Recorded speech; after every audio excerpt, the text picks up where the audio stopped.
Welcome back, Heather people. Am I on the right microphone? Let me double check here. Yes, I am. Yes, I'm at those for two. How are y'all doing tonight? Sorry to keep you waiting. I was trying to do this for 9, and then it ended up being 10, and now it's actually like 10:15. So, but I'm here, guys. I'm here. This was tripping me out. I was like, I don't know where we left off with little Heather here, but I'm pretty sure I found the place now because the media player is being weird.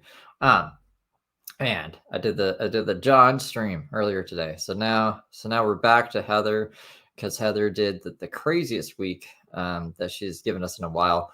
I can't remember what she was talking about right before we left off. Probably just a bunch of rambling nonsense. We've done like 3 wardrobe changes. I think we have one more, and then I don't know if she did live today. There's also like another live that I don't think I got like a full copy of. There is another channel. It's kind of a new channel.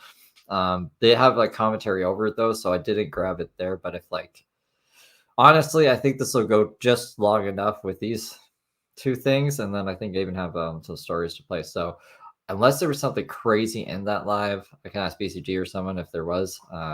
You probably do without it, or maybe we'll see the other person's video. But I hope you guys are all doing well today. Tinkerbell Hippie, Elisa, Mother of Guinea Pigs, Nappy Kid. We got Kimberly, Gunner Gal, Wayne Larson. Who else we got here? We got Chef Steph, Giselle. We also have Jacqueline. What else is going to happen on the 8th? I think she's going to keep going like this until the 8th.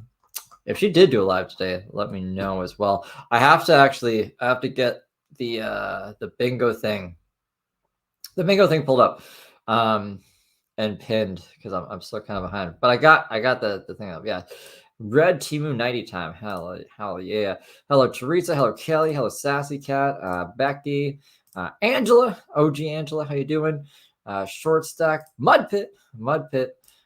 Renee. Ryan. Yeah, we back. We are so back. I think I got pretty much everyone there. Love of my life is somewhere. Megan. And yeah, we will just jump back into wherever the heck we were last time while I get the bingo card ready for us. Oh, I think the foot pedal works now, actually. Let's check it out. Part of supporting positive, feel good, heartwarming messages and situations and, things of that nature. Let's see what you guys are saying. We would rather hear NCX. Well, then you know what you should do? What should we do? I want to know. How can I see more of Xavier? Just keep scrolling past my page. That's all. It's very simple. Boop, boop, boop, boop, boop, boop, boop, boop, boop, boop, boop, boop. Who said that? Oh, look, it's Heather. Boop. Don't like her. Look, boop. Oh, it's Heather. Boop. You know what I mean? I don't know why it's moving up like that. Hold on. I have to do this very carefully. Okay. Because it'll like whenever I move it down, it also either changes the audio or skips around. But I think this is just raising the audio. We can deal with loud Heather. I can't deal with not being able to hear Heather. It's very simple. Just boop right out of here if you don't like me.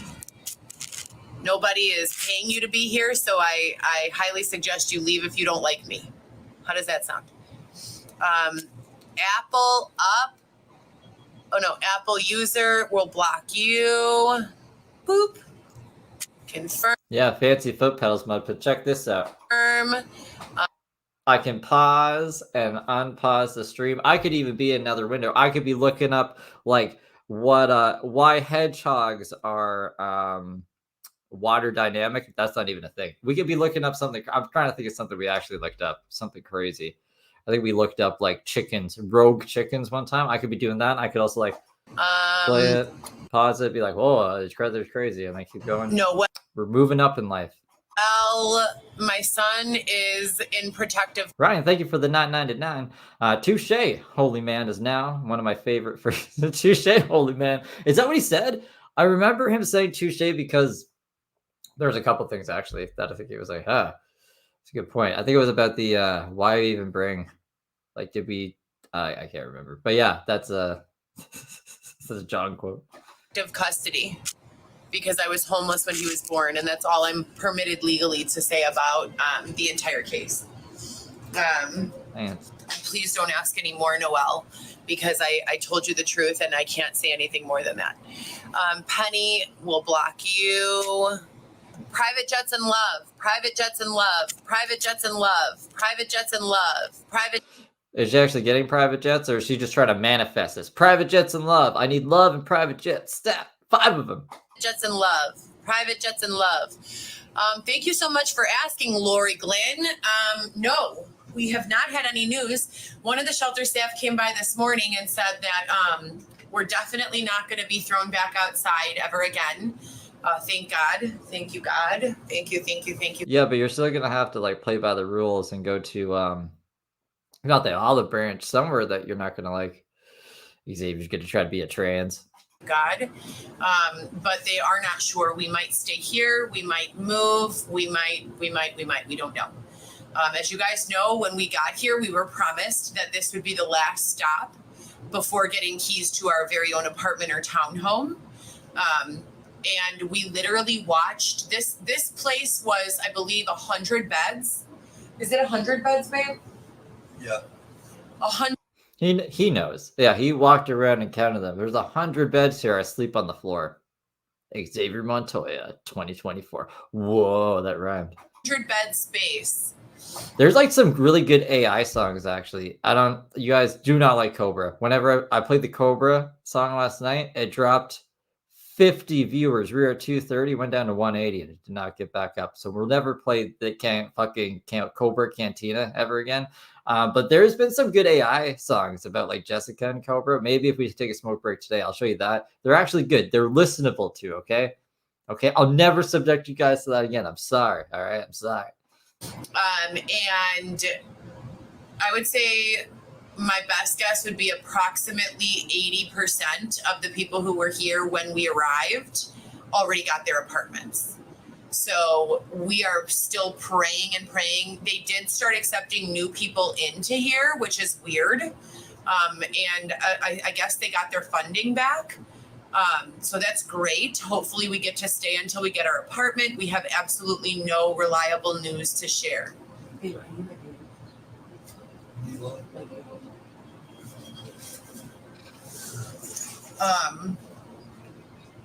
But yeah, I'm just going to do makeup while I talk just because I want to just keep this as a really open conversation forum for as many positive, impactful, and insightful contributions that I can manage. So I have 4 children, and I try really hard to not allow people. We should have spider heathered this one. She's got a lot of empty space up there. Let me see if I can pull down more. Hot topics is at the top. Why have we got that up there? Or to mitigate the conversation, to keep it chill positive. Yeah. I will an insightful see what happens? See what happens when I try to do that? Let me try to put it back. Contributions that I can. Here's Xavier. Oh, I think I can just press this button. That I can manage.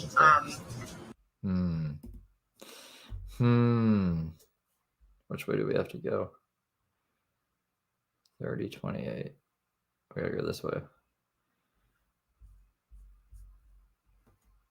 Case. Please don't ask any more, Noelle, because I told you the truth and I can't say anything more than that. Penny will block you.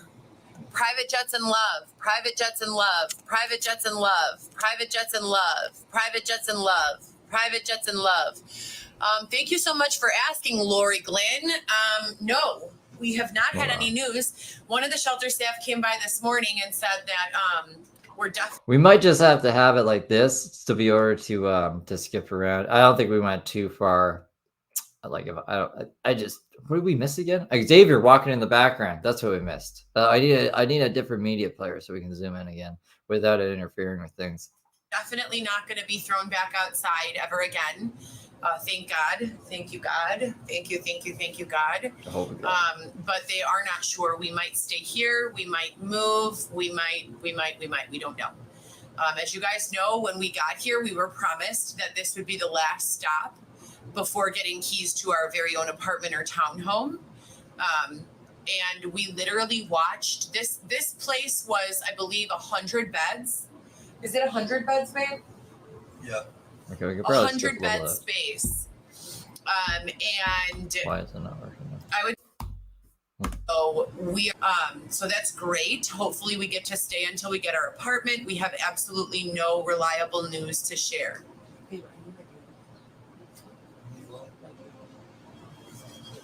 What is he saying?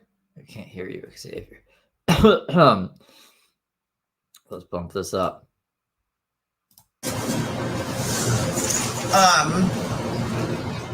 But yeah, I'm just going to do makeup while I talk just because I want to just keep this as a really open conversation forum for as many positive, impactful, and insightful contributions that I can manage.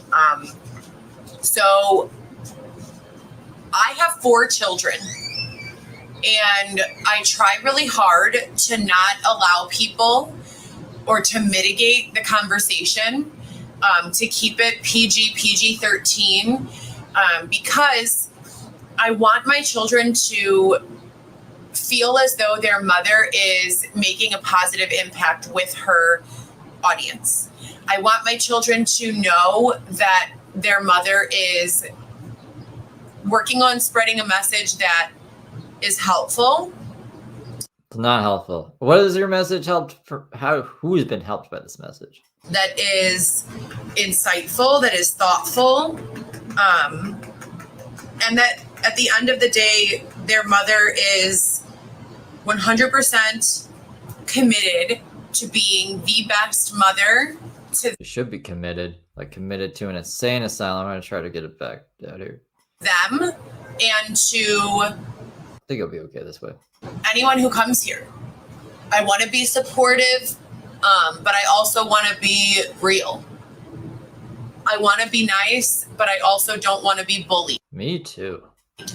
Right? Does that make sense? I want to spread ideas of compassion. I also want to teach people that you don't have to be in a virtual space that you don't like. One of the most tremendous So they're kind of like a guinea pig. Is that what we're getting at here? I forgot to do the bingo. parts of the virtual space is that there is so much content. There is so much. There are so many creators. There are so many people talking about various subjects. You don't have to be here if you don't want to. Pineapples. Any news on shelter? Lori, yeah, I addressed that. There's more messages. There's 100. Does your son, hold on, I already blocked this person like 10 times. I don't know how they keep coming back. Xavier, are you signed in so you could start moderating, please? I don't think. Do you guys think Xavier is a good moderator? I've never seen Xavier moderate. I could see him just hitting on like the trolls or the haters. I could see him like just like trying to slide in their DMs, send dick pics and shit. What do you guys think? You can do it on your phone. No, there's no TikTok account on that phone for you to log into unless you're going to log into yours. I can use Google account. Hold on 1 second. I just have to keep blocking all these people that are intentionally making things difficult. It would really be helpful if I had a moderator. He's right there. He doesn't know how to find your thing. Did we watch this part last night? I took so long to find the thing, and I'm pretty sure this is where we were. But if it's just like, what's the name? Then we already did see this, but we will. I guess it can't be much more after this because we're not. And you literally are already logged Just same shit, different stream. Look at them headphones. in on your phone. Thank you so much. He's kind of like a penguin now, an Italian penguin. Italian? It was the Italian. Was the penguin Italian in the Batman? The Batman? I don't think he was. He was something. He was a white guy. If you could just help me with the What's Your Impact campaign, that would be fantastic. I feel like, How long is this campaign going to go on for? I feel like we've been on the What's Your Impact campaign for many a months, and I don't I don't know anyone's impact for anything. I don't think the campaign's been successful, is what I mean. No, it would be a great goal for both of us, especially considering that we are in a space right now where we're completely dependent upon the assistance of others for food and shelter, et cetera, and so forth. If we're giving back in the way that we can, which is to spread uplifting and positive, continue. He's wearing a Guns N' Roses shirt too.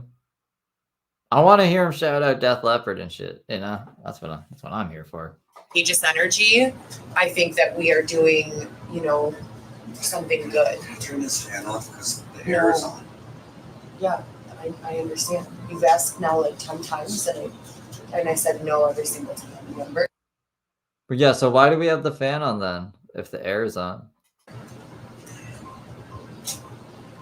She's like, can I have a reason to why the fan's on? Does Xavier get a reason? Or no, we need the air conditioner and the fan on at the same time. Yoga toes! I want to interact with the audience. You're looking at it, Miss Nappy Kid. This is what they do all day. I mean, this is actually more than what they usually do. At least she's trying to guess like jet planes or whatever. It's just that I literally have to stay on soft focus when the audience becomes abusive. Private jets and love, private jets and love, private jets and love, please. So yes, It's a little bit of a note to the end of that, like it was supposed to be a song. Back to what I was saying, Gary Vee has come out with a series of children's books that, it's sad to say this, but I know that there are no babies in my audience here. There are no 4 to 8 year olds probably.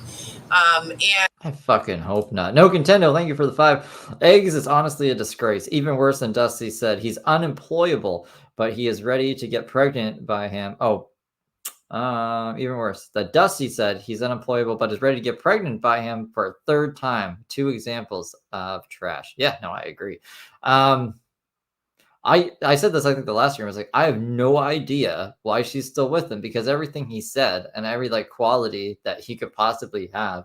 Well, you know what? No, it's because like the kid is with Xavier's mom. Like if the kid was anywhere else, I think she would have left him. She was ready to leave him at the hospital because he lost her things or whatever.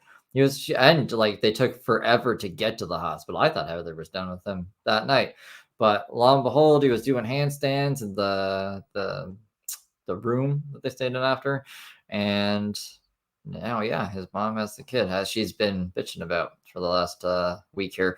So that's my guess. And these are lessons that it seems like a lot of people, grown-ups, unfortunately, should have access to. It's really sad. We're supposed to be nice and compassionate and kind and understanding. We're supposed to. Yeah, Xavier's not a cool guy.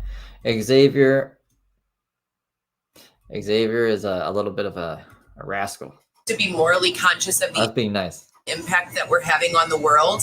Who says this? Who says this is, the rule? I do. And I'm the mom here. I have 4 children. So if the entire world spent their time, teaching lessons like this, can you imagine what the balance would look like? I truly believe, personally, that you should write a book.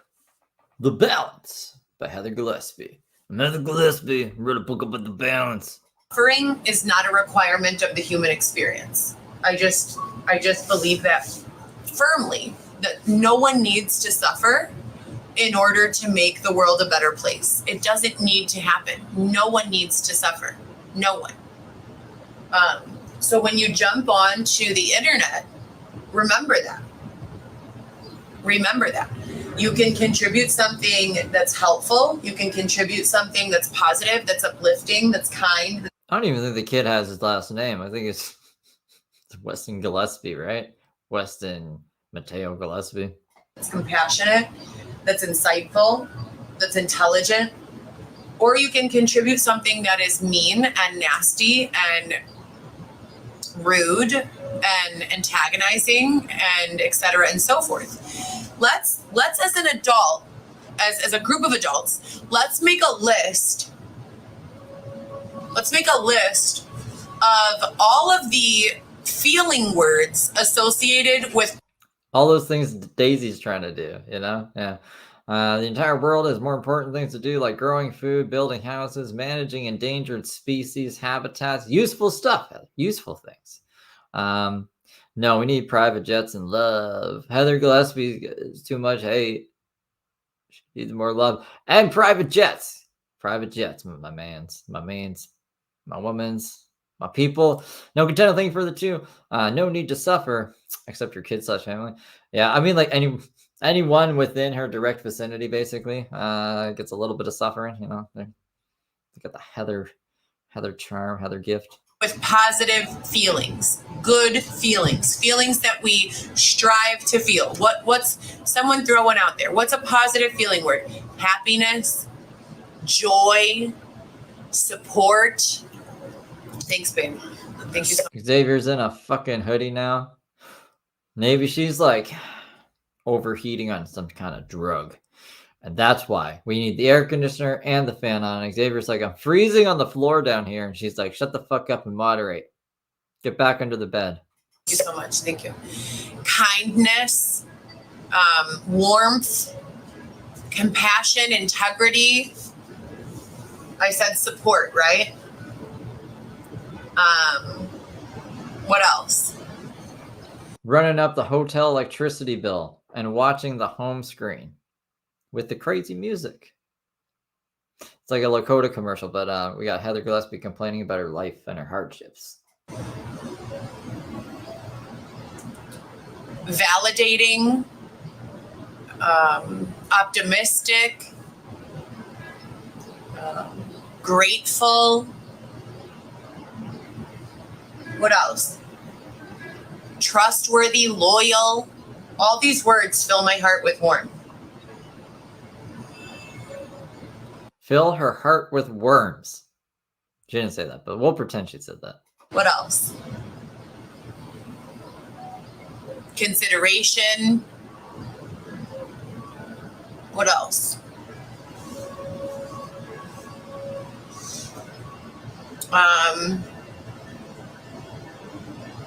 Love,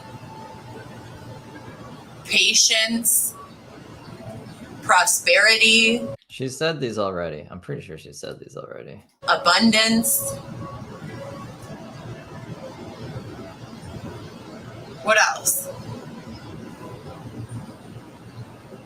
Now, if the contribution that you personally are able to make to the group is not any one of those things, do it in a DM.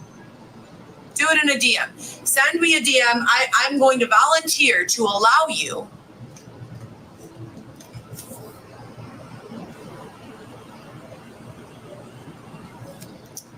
I just got done talking about all these positive feelings, and TikTok sent me something that said, your subject matter is that would make people uncomfortable.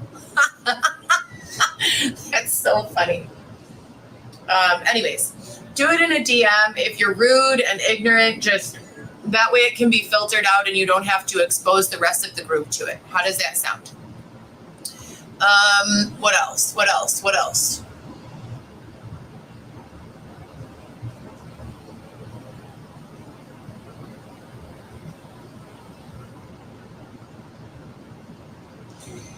Wait, I just feel, you guys, like, let's talk about what TikTok looks like and who is being supported. You put up a photo of Trump. You put up a photo of Biden. You sit in front of the camera and go, well, it's, and you're not even making audible sense. And you're getting a bunch of hearts, and you're getting promoted, and your page is getting a bunch of follows, and you're getting So do that then, Heather. She's just jealous that other pages are actually like successful on TikTok. I don't know. I don't have the patience to figure out TikTok's algorithm or what's going to get me the most donations. Is that it? Someone rambling like Trump or having Trump ramble while there's a whole bunch of other crap flying around in the background? I've had some good ideas on how we could monetize a TikTok channel. I've seen people like where they donate things and something happens in like the room or whatever. You could have like a little like playpen of cats, and then you make a donation and it interacts with their environment, and it'd be cute, happy, fun times. But Heather's just gonna bitch about private jet planes on TikTok. She's not gonna contribute anything, not make anyone smile. Yeah, your content is making people uncomfortable. Welcome to the club, Heather Gillespie. Heather Gillespie. That's how she was sounding. She was a garbage truck person. A bunch of live audience and attention. What for? Scramble. What is the impact? Then you have pages that are bathing in ramen or standing on one of those machines that jiggles We bathe in breast milk. We're almost there. your entire body, right? And they're getting a following into the thousands. What the heck? Why? You know? And I'm guilty of it too. I'm like, scroll. What the heck is going on here? All right. Send them some love. Scroll. It's wild. It's a beautiful 4th of July. Happy 4th of July. Happy 4th of July. We're on the 6th now. That's how far behind we are. Did she, does anyone know if she did any lives today? I have been busy with Daisy stuff. And Mr. John. Happy 4th of July. I'll sing a song if you guys want. Happy No, please don't. Did she sing a song? 4th of July. My country. Lana Del Rey? Xavier's wishing Lana Del Rey a happy 4th of July. Okay. 'Tis of the sweet land of liberty, of thee I sing. Of the icing? I thought she was saying like of the icing, like cake icing. Is that the song? Is that how it goes? And where my, how does it go?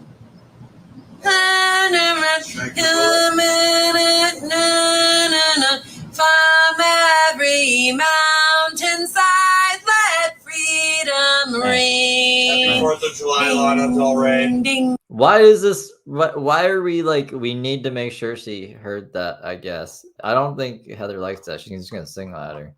Lana Del Rey. Who is Lana Del Rey? Happy 4th of July, Axl Rose. That's better. Happy 4th of July, Dolly Parton. Happy 4th of July, Nikki Hilton. Shout out to everyone that Xavier Nikki Hilton? Is that Paris Hilton's sister? just named. Happy 4th of July to everyone that he did not name. I will say another one.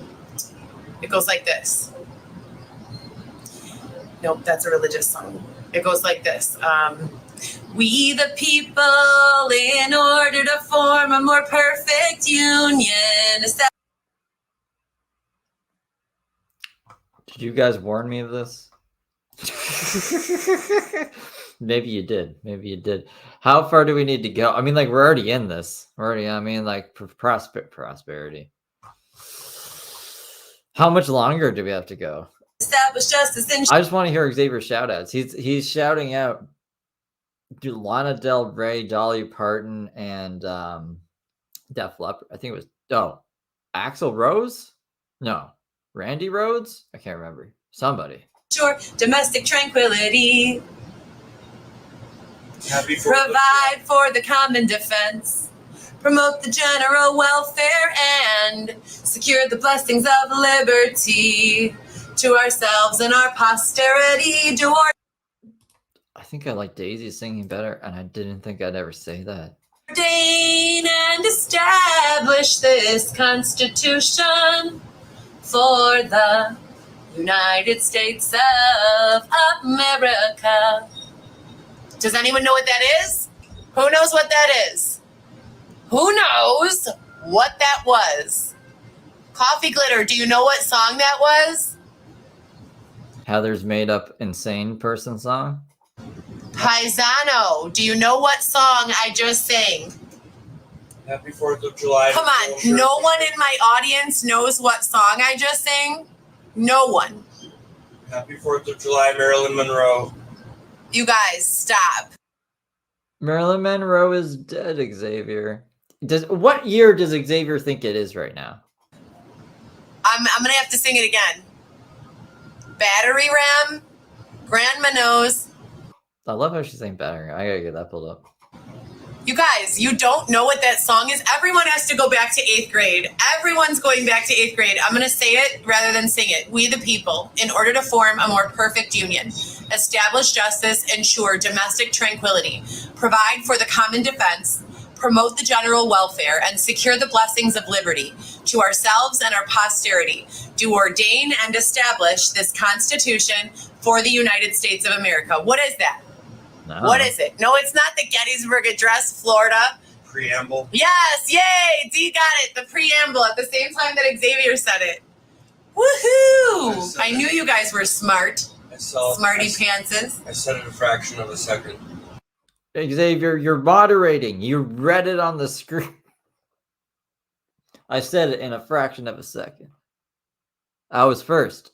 Xavier Montoya. I was the one who had weed legalized in 2017 because I wrote a letter to Joe Biden, and then for the date that he legalized it was a nod to me. Like we knew it was a secret fucking handshake shenanigans.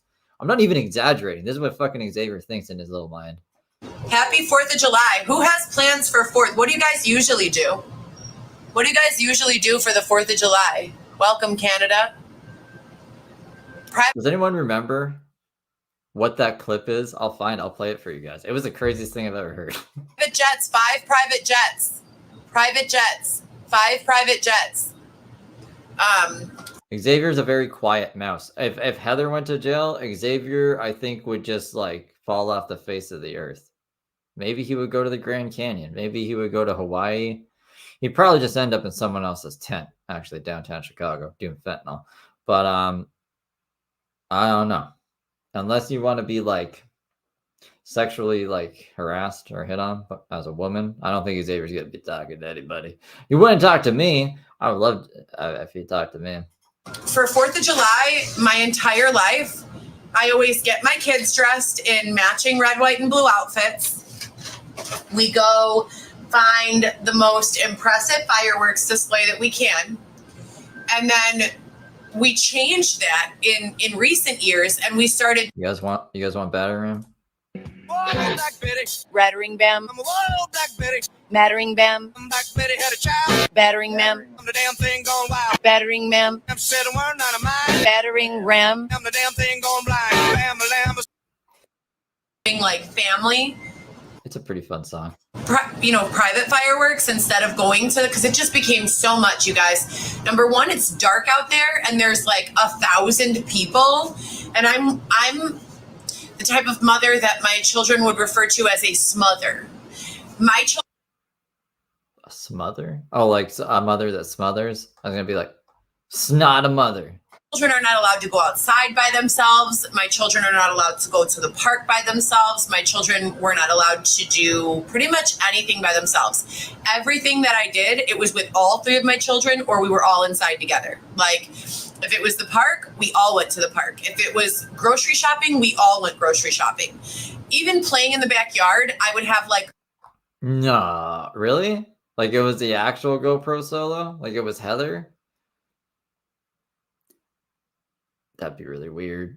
The back door open, and I would have to be cleaning in the kitchen for me to allow them to play in the backyard by themselves. And I'm talking when that'd be a crazy crossover. Lisa Richards, fucking Heather Gillespie crossover. Lisa Richards, for someone who I don't think is very interesting, pulls in like fucking views, like the archive videos of her. I'm like, I don't get it. Like she's a scammer, right? She's always like, I need money for like shit that I'm sure she's spending on drugs, right? But people are upset about it, like super upset. I would just ignore her, but I don't know. Heather at least was on Love After Lockup, and like she has like the tent arc, this hotel arc. Like there's interesting things. Lisa Richards just sits in her room every day and does the same thing with her headset, with no teeth. Maybe Heather is gonna turn into Lisa Richards. I have no idea. Maybe she's taking notes. Lexi, thank you for the $5 super sticker.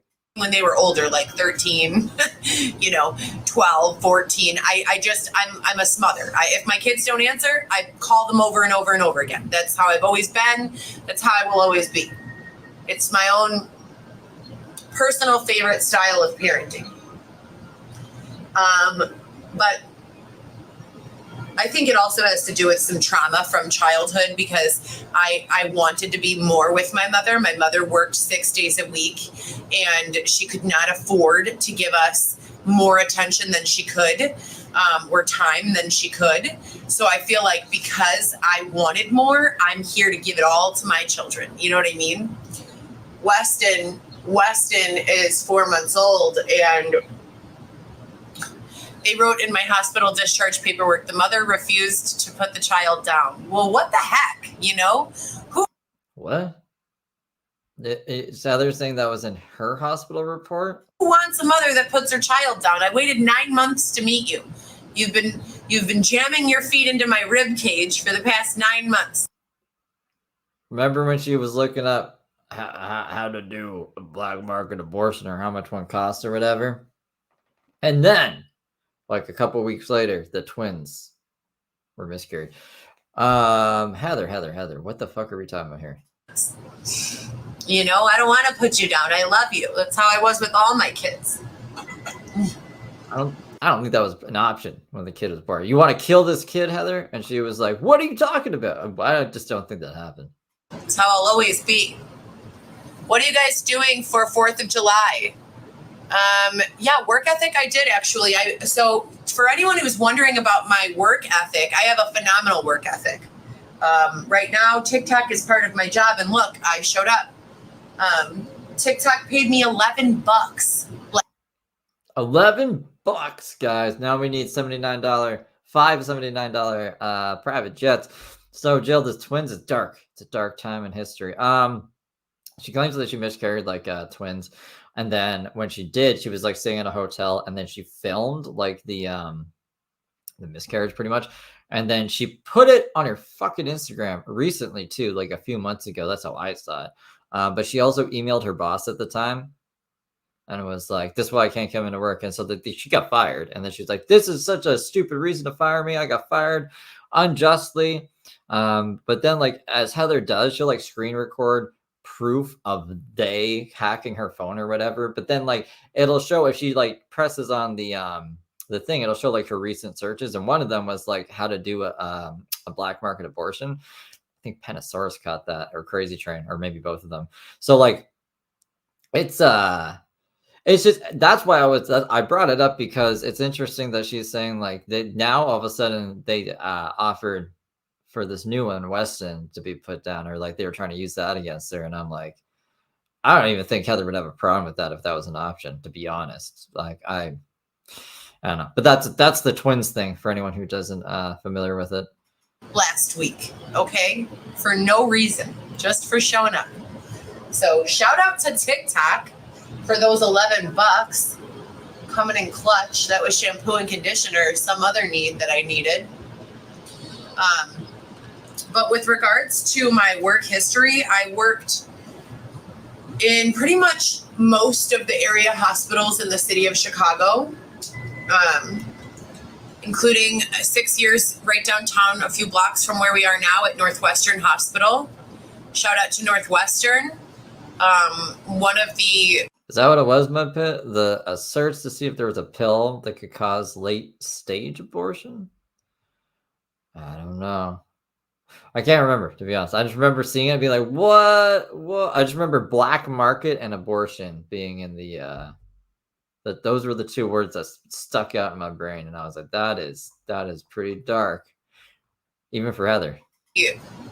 Best, in my opinion, healthcare systems in the state of Illinois. Love them.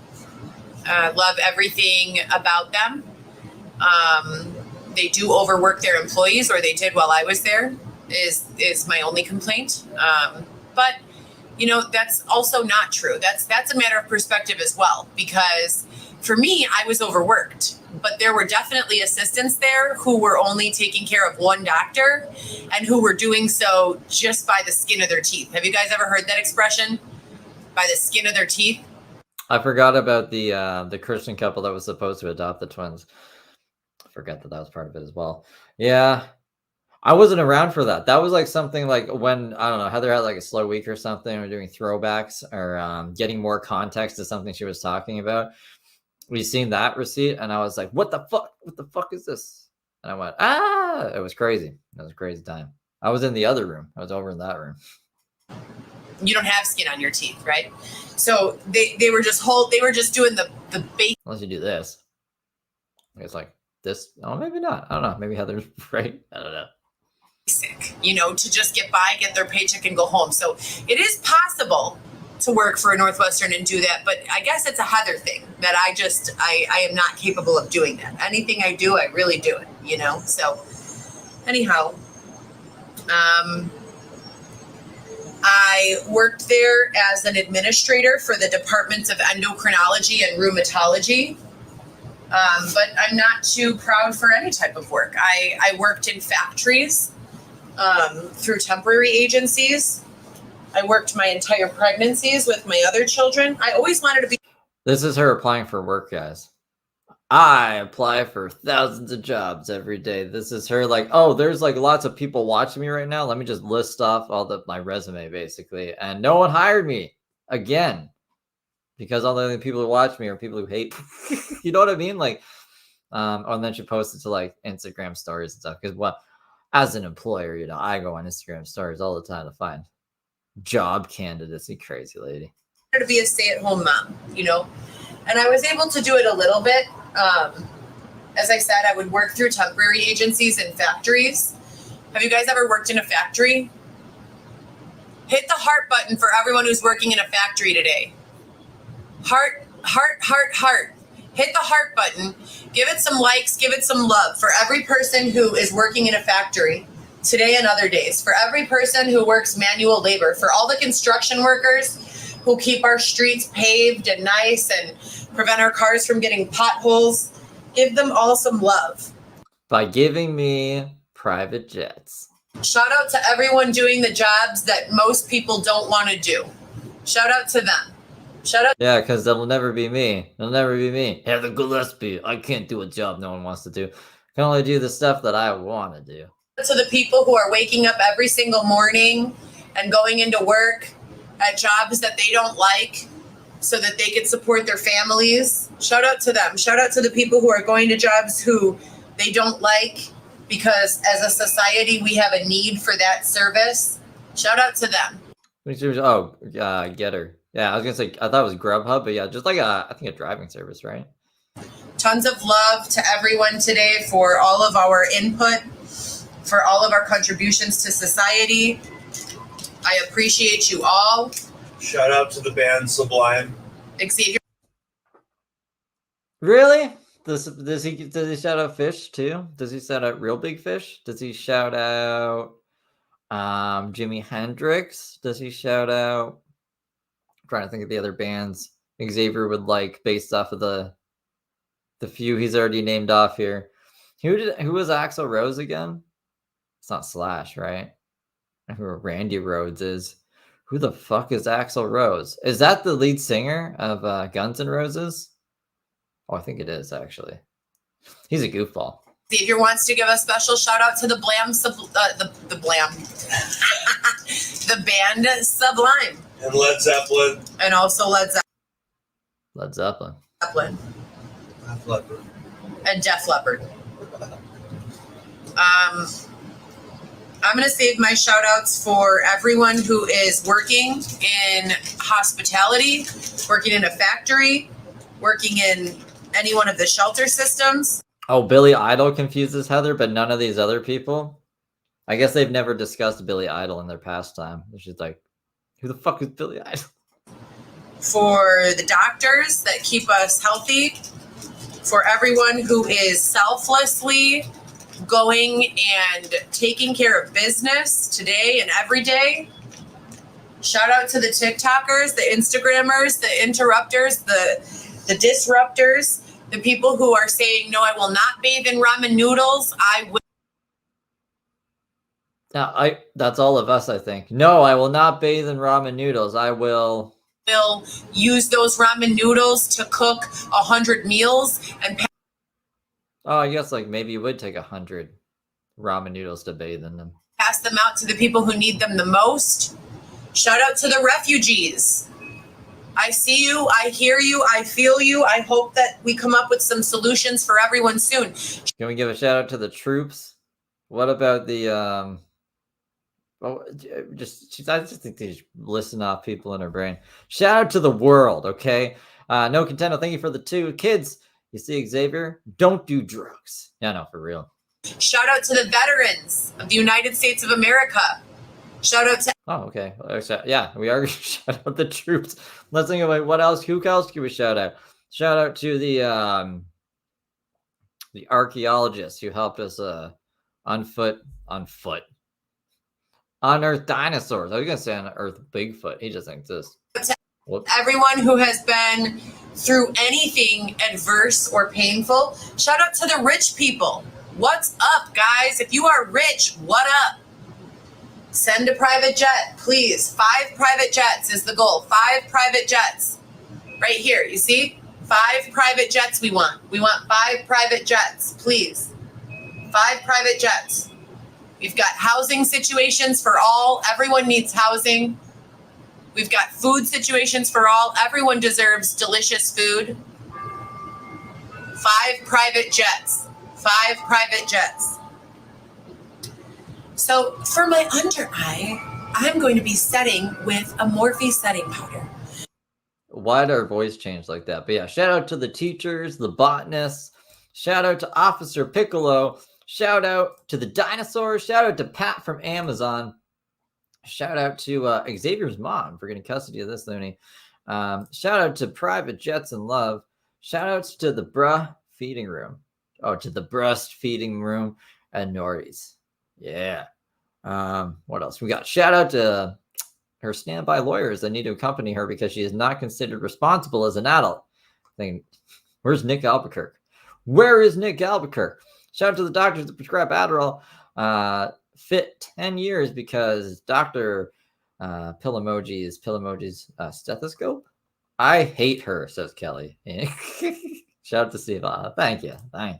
Shout out to Mariana's for letting her use the bathroom for 9 months. Yeah, but then she got mad. She's like, I'm being forced to not be allowed to poop whenever the fuck I feel like it. I'm Heather Gillespie. We're going to be using the mini bacon set brightening pink. Shout out to the correction officer dealing with Daisy tonight. Hell yeah. Mixed with the mini bacon set translucent. And I'll be using the translucent to really highlight the chin bone. And I'll be using the pink to really I forgot we were using the infomercial voice. Make the under eye pop. Thank you. What else? Private Jets and Love. Private Jets and Love. Back to Gary V's book. Gary Vaynerchuk. Surthy Cooks. Who are some other ethical influencers? What do I mean? Did she say a shout out to Chinbone? Is that like a wrestler like Bonesaw from fucking remember Bonesaw from Spider-Man? I'm Bonesaw. And Spider-Man beat him up. What do I mean when I say ethical influencers? Anyone know in the comments? Ethical influencers? Anyone know? What's going on in the comments? What's going on? I don't think you want to look at the comments either. It's usually not a good idea.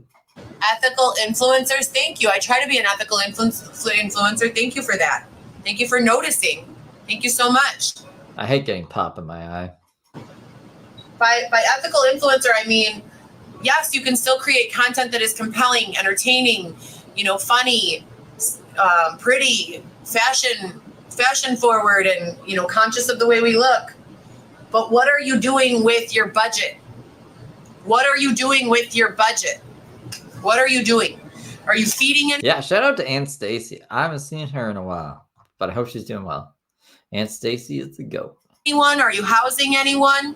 Are you creating policy? Are you spreading positivity? Are you teaching anyone?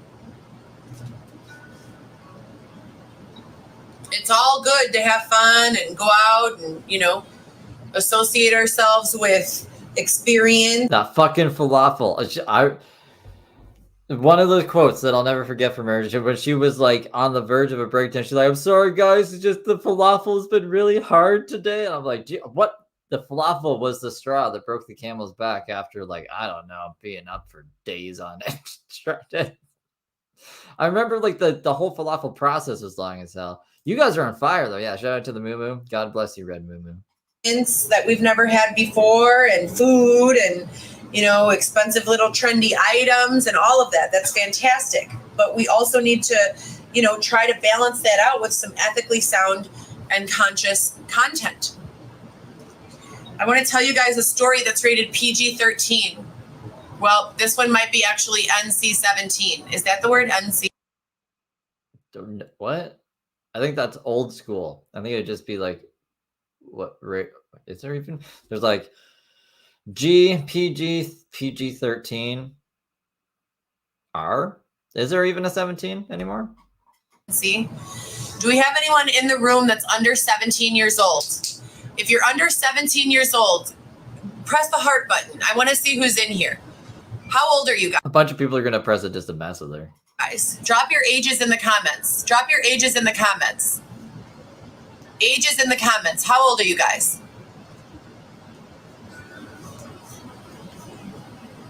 How old are you guys?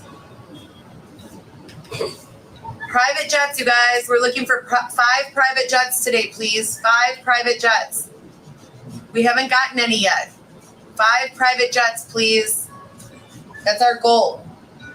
5 private. Yeah, but she doesn't know what air duster. I don't even know. What's duster? What's duster, guys? The voices in the wall tell me to do duster. I don't know, Heather. You tell us what's duster. Jets. 5 private jets for storage. 5 private jets for storage. That's our goal. 5 private jets for storage. So if you are under 17 years old this morning, I'm going to ask you to excuse yourself. I love you kids, but you're not allowed to hear this story. Please excuse yourself if you're under 17 years old. I'm going to share a story that's only for 17 and up. This reminds me of the time. I don't know why. I guess it's not really related. It's kind of related. But the Gala sisters were like, this video is not for kids, okay? If you're a kid, you better click away. And then they're like, all right, now we're going to talk to these kids directly in the video. It's like you told them all to leave, you goofballs. But you watch, she'll probably like say something about kids now or tell them what I was supposed to be. What was the subject I was about to talk about? I don't know. You told all the kids to leave so you could, I assume, get like raunchy or something. You're about to go into dark territories. You were going to tell a story. About what though? What was the story about? Do you guys remember what the story was going to be about? How would we fucking know? What are you talking about, Heather? You just prefaced it with, yeah, it's NC-17 shit. There was no build up to it. Oh yes, I remember. Yeah, with no context, it doesn't make any sense. So on TikTok, you can donate like different gifts and stuff. And a private jet is worth $79. So she's trying to manifest 5 private jets. I remember. This is a serious combo, okay? This is a serious topic. So important, I forgot what it was. That I want to discuss with you guys. If you're under 17, please excuse yourself. Come back in 10 minutes. If you're under 17, come back in 10 minutes. So I want to talk about a demographic of people that we don't hear from, not because, not for any one reason, actually. A lot of them are not talking, many because they're embarrassed, many because they feel like it won't do any good, and many because they're being silenced. But we're also not hearing from them because we're not listening for them. I want to talk about an exploited group of people who come into this country, are born in this country. Hold on. You're asking me to verify. Okay, we're all good. I want to talk about this group of people who is so heavily exploited because either they come into this country poor, they're born into this country poor. The Irish? I'm not trying to like say anything. She's Irish. I can see what that might be misconstrued. But okay. Who do you think she's gonna say here? They lose their jobs and they become poor. They don't have a lot of family support. Maybe they are victims of some sort of crimes. There are many reasons why a person can fall into this category, and that's who this is for. I want to advocate for them for a minute. I want to talk about how we live in a world that is so evolved technologically that there are people who don't have enough food or shelter. If you don't have food or shelter, it means that you are, in a certain perspective, powerless to a lot of things that go on around you. If you are being abused, if you are being exploited, if you are being pressured in any way to participate in anything that you don't feel morally, ethically is acceptable. She's trying to like, usually she's jealous of immigrants. They're like, they're getting all of the support and me, Heather Gillespie, American citizens, getting none. But now it sounds like she's like going to bat for them. Who the hell would want Heather Gillespie in their corner? She doesn't have any resources to help them. She doesn't have any influence to help them. If anything, like any cause Heather gets behind, it probably is detrimental. Like Heather being a part of it is detrimental to the cause itself. So like, I don't know. Guys, she should probably just keep saying private jets is better. It's more her speed. But your only choice is to participate in said behavior or be poor, be alone, be unfed, be unhoused, be unclothed. This group of people, this demographic, the most easy to exploit. They need our help. It's crazy that like she really must not make anything off of YouTube or Instagram for her to be like this invested in TikTok after making $11. $11? $11. I don't know. Like that would not sway me to like start using, like, let's say if I got $11 from TikTok, it's not like I'd be like quitting YouTube and hopping over there. You know what I mean? She has not been posting to Instagram pretty much at all. YouTube, she's almost abandoned. She goes on YouTube to bitch about TikTok. That's about it now. So that $11, guys, man, yeah, this is her new job. 5 private jets, please, you guys. 5 private jets. We need income earning opportunities. And this is what I was talking about 5 years ago when I said bridge the gap and I started the GoPro Solo campaign. I started it in the office of Alyssa, one of my girlfriends, Alyssa, her mom's house. Yeah, Alyssa's mom. This is an integral part of the story, guys. Don't you love people who just like add useless pieces of info? It's usually because they're lying. That's what an interrogator will say. It's like when you add stupid. I don't know who Alyssa's mom is. It's not relevant. They had an office. I had just had all of the drama of being a victim of domestic violence, and I had nowhere to live. I had always had my own apartment, my own house. I was terrified. I had nowhere to go. I lived in the office room. Shout out to Alyssa and her mom. Oh, okay. That's why we're bringing them up. So we can shout out Alyssa to her mom, who I took advantage of their generosity to run a rub and tug out of their place. This would just be speculating. I love you guys. I love you guys. Alyssa and her mom, Alyssa Katurba and her mom. Shout out. Let me get some heart. Yeah, like what's TikTok split? Because YouTube is like between 30 to 40%.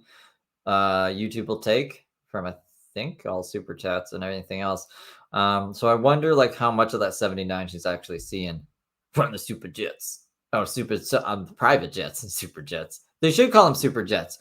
Private jet. It just makes her sound insane. For five private jets in love. 5 private jets in love. You walk in on that, you're like, are you having a mental breakdown, woman? Like, what's happening here? Hearts for Alyssa's mom, who's in remission. TikTok takes 55%. TikTok, that's greedy. Hearts for Alyssa's mom, who's in remission. You guys, love for Alyssa's mom. She's in remission. No one's sending love. That's so rude. I'm not going to talk anymore until you guys send love for Alyssa's mom. I think it's so rude. Really? Alyssa, who we don't know anything about? What if it was Hitler? What if Hitler gave you an office? Are we supposed to shout out Hitler and give him lots of love? Heather's a pretty polarizing individual. So anyone who would have helped her, I have to question their morals and integrity. Like for Alyssa's mom. Thank you. A little more would be great. I don't think they know who that is.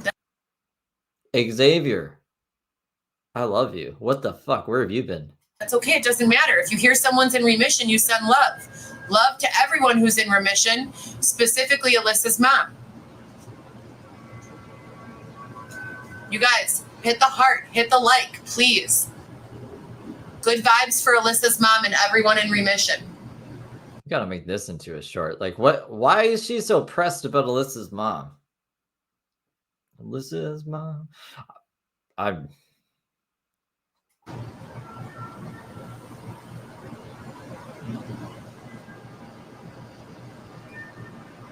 Hit the like, hit the like, hit the like. Like for everyone who's in remission. Like, love, love. Private jets, we need 5. 5 private jets. Put my thing down, flip it then reverse it. Is Mama Bear here? I've seen someone like. Oh, I'm blind. Hold on. 5 private jets. Woo! More love. We love that. So, anyways. We need 5 Dolly Pardons.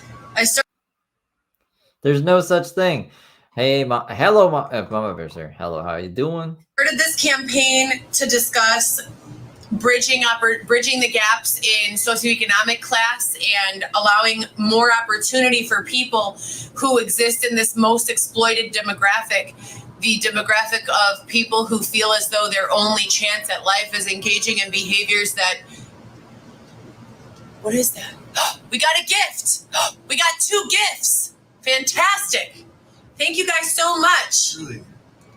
2 gifts. We love that. We'd love to see that. Thank you guys so much. Thank you. Who was that? Thank you.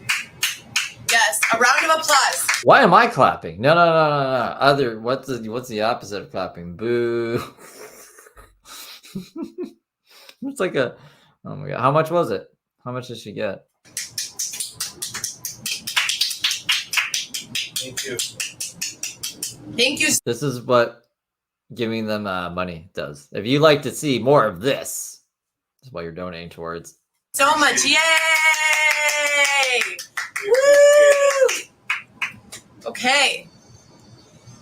But from that office space, I had a blow-up mattress and I had a bag of clothes. That's what I had. I had nothing more. They caught me in the moment. I don't know. Usually when people clap, I just automatically start clapping with them. It could be for something terrible, and I have to catch myself and say no. And then I'm like, what? You know what I'm saying? I was terrified. I had just, for the first time in my entire life, been separated from my children. I'm not a mom who goes on vacations. My vacation was the 2 nights a week that my kids spent over at their dad's house. That was my vacation. I didn't spend extended periods of time away from my family. And now I found myself for the first time in my life in a space where I couldn't bring my kids with me. I had nowhere to live. They had to stay with their dad. I didn't know what to do. Another gift? Another gift? D is sending gifts. Thank you to D for the gifts. We love. Are we gonna clap every time? I was joking. I guess that is what you get if you donate to them. This. We love this. Should I do that? Should I clap every time you guys donate? So from that office space, shout out to Alyssa. Shout out to her mom. Shout out to Alyssa. Woo! Roses. Yes. We love roses. It's like a Pavlovian training. She now thinks in her little brain that Alyssa's mom is the reason she's getting donations. Is she just going to keep shouting out Alyssa's mom until they go dry? What an odd lady. Love that. Yes. Yes. Yes. We love that. Thank you so much. I thought you were going to do makeup. I am doing my makeup. From that space, we sat in this tiny little office area, and I thought to myself, I don't want to do webcam work anymore in lingerie. Then don't do it in something else. I want to wear a well-fit suit. That's what I said to myself. I want to wear a well-tailored, expensive suit. Why are we yelling about this? And then I said to myself, well, Heather, if you have the money for a well-tailored, expensive suit, then why don't you donate it? So what? I'm just not supposed to have anything nice in life? What kind of fucking story is this? I wanted to do webcam work in a suit. And then when people found out I had a suit, they're like, why don't you donate it? this is a weird story. Why? It's not even a story worth telling. Tyler's a weird person. I'm just supposed to struggle forever? Do you need a suit? Like a like a pantsuit? Like a woman's suit? A men's suit? Oh no, you're not supposed to struggle forever. So what's the perfect balance? How do we Do the webcam work in the suit? I don't give a shit. I don't think anyone else gives a shit. I think she's listened to the voices in her head. create spaces that are safe to exist, that are income generating? What does it mean? How do we save the most exploited demographic of our population from having to participate in types of work such as sex work? There was a huge sex work campaign, and I need to talk quickly because I told my 17-year-olds and younger that they could come back in 10 minutes. We're on a time limit. It's been 5, so I need to hurry. So if you send a gift during this time, I won't thank you until after the 5 minutes are up. Sex work Then we're going to go back to shout out to Melissa's mom. started a huge campaign. They said, sex work is work too. We want it to be legalized, blah, blah, blah. And I'm sitting here saying, What are you going to say, Heather, who does the sex work? why? You know, why would anyone want that to be their job? And the answer is because that's the only job that they can get. No, I don't know. Oh my God. So she was so employable. She's had like a billion gazillion jobs, the million certificates, right? And then goes on like podcasts and be like, I love the cam work, you know? But now she's like taking it all back. Like she was forced to do it. She didn't have any other option. She was being coerced to on government lines, and everybody knows, but no one cares. Ooh. It's Heather Gillespie, guys. Mama mia. I feel like we've I don't know. It's been a lot over the past 2 days of Heather. That's the answer. I promise you, if someone could get paid that same amount to not do that, to not do anything that's exploitative, to not do anything that requires them to be vulnerable with a stranger, if they had any other opportunities, they would take them. They would take them. And if they wouldn't, then we need to submit them to some sort of therapeutic program for rehabilitation, because they have been so objectified by society that they believe that that is their calling, I guess. Yeah, she did make an ice cream sundae on her kitty and then put it online, talking about she really wanted to wear suits and yeah, it's quite the contrast, isn't it? There's a user called They who had like that in their profile picture, and I didn't know what it was because it's like really small on my screen, and like BCG pointed to me out after. I was like, oh my God. Everyone who I've spoken to who says that they appreciate and agree that that line of work is valid and that it should be legalized, every one of them, they're only doing it because it's their only option. And by saying that, it allows them to feel like they're in control of their circumstances when inside they are spinning out of control. They want nothing to do with it. If anyone were to walk up to them and say, hey, guess what? You never have to work again, but I can guarantee you the same quality of life, 100% of them would not do it anymore. Now people say, Heather, all work is exploitive. All work is exploitive. If someone makes you sit at a desk and type all day, that's exploitive. That's exploitative, use of your time. That's slave labor, blah, blah, blah. It's not the same. It's what kind of, really, like right now, the past 3 months, the world has been Heather's oyster. She could literally do fucking anything. She has to obey curfew, but most things are done online. And she's squandered the opportunity, I used to feel kind of bad for her because it's like, well, Heather should do more with her fucking life. But like when you're in a tent, how do you get up, right? Like it's not like once you're in the situation, it's hard to get out of, especially for like someone like Heather. But now you're in the hotel and you're just like on repeat still. So it's unfortunate.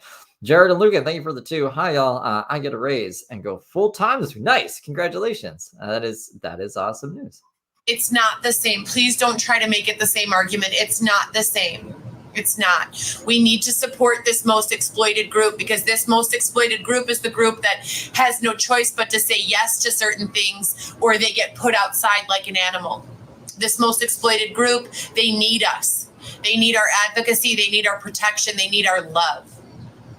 And so when we demonize and weaponize and make, technology the target of our anger and propaganda and say tech is bad and this and that. We need to also understand the amount of exposure, the amount of protection, the amount of opportunity it's creating for people functioning in that most exploited demographic. And now here's something.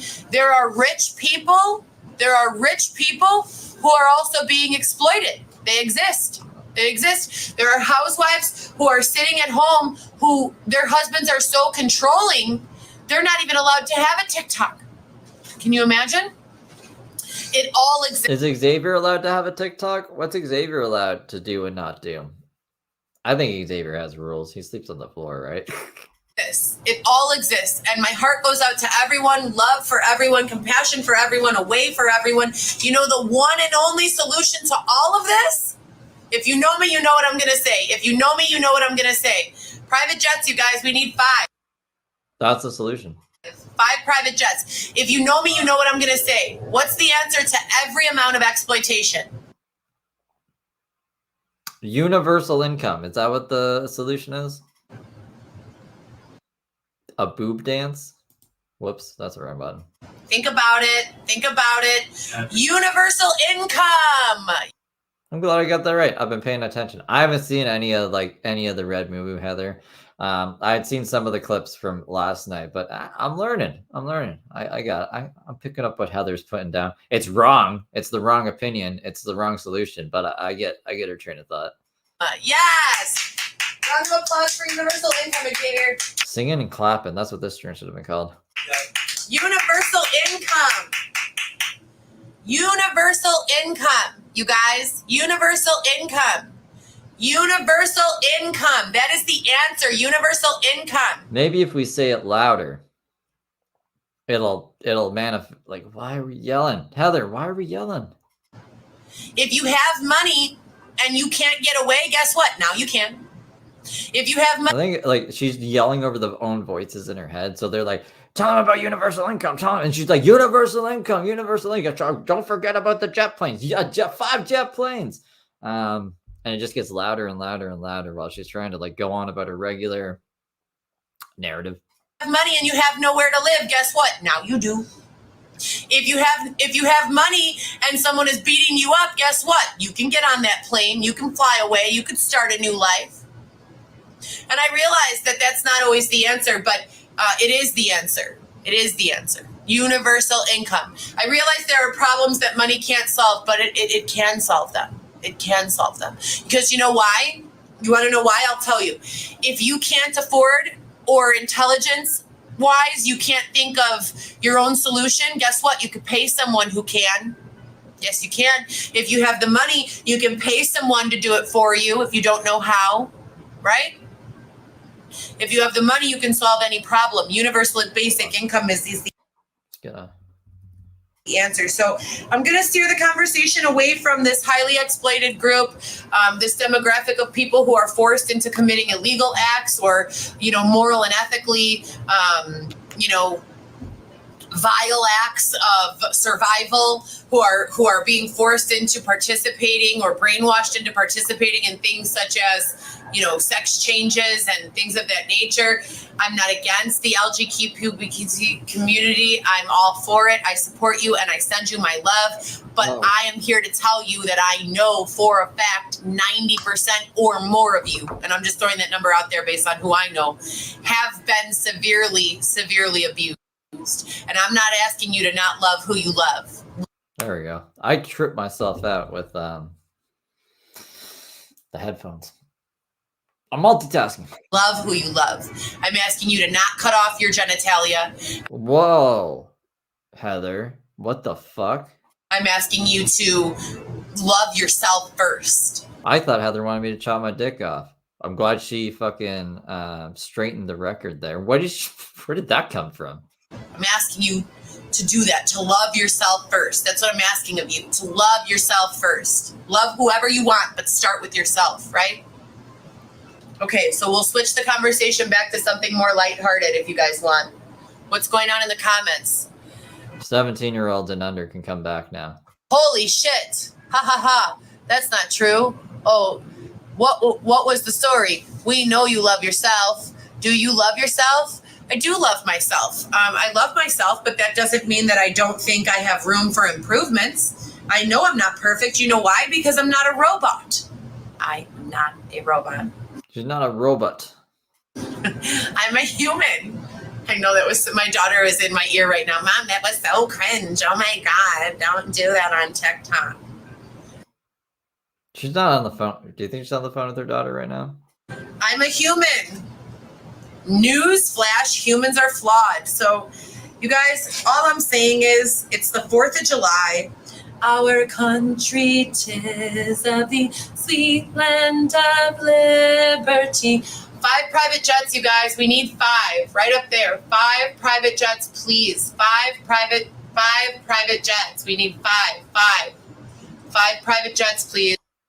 We gotta see how many times she fucking said this. Like, this is a little loopy. Hold up. I gotta like switch my things real quick here. Because this was from Your Highness. Shout out to Your Highness. She's awesome. Or they're awesome. I just assume it's a she because it's a girl. A queen picture. But I have to search the transcript to see how many times she said private jet because like it's like a billion probably. Please, 5 private jets. I love you guys. Shout out to Alyssa and her mom. Shout out to Alyssa and her mom. I hope you guys are doing well. Shout out to my children. I love you guys so much. Vivi Lewis, Alexis Weston. Mommy loves you so much. Shout out to Equitable.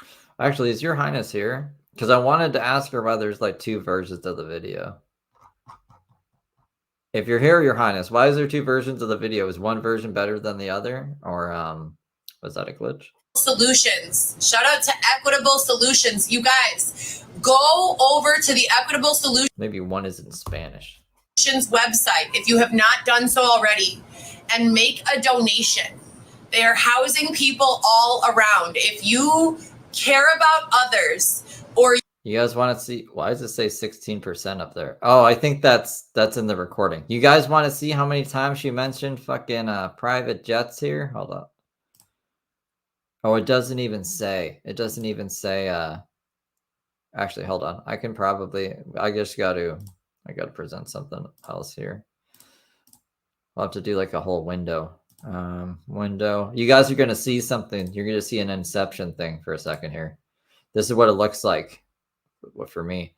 But if you look up here, I can't even zoom in. If you can see this, private jet, 57 times. She said fucking 5 private jets, 57 times. 57 times. So that's pretty crazy. So let me get the normal way we watch things back up here. That's meh. I thought it was gonna be like 75 to be honest. I was guessing 70. or you want to give back in any way, go over to the Equitable Solutions website and donate to them. Or send me a private jet. I love you guys so much. What else are we talking about? So we've discussed Gary Vaynerchuk, his book, Day Trading Attention.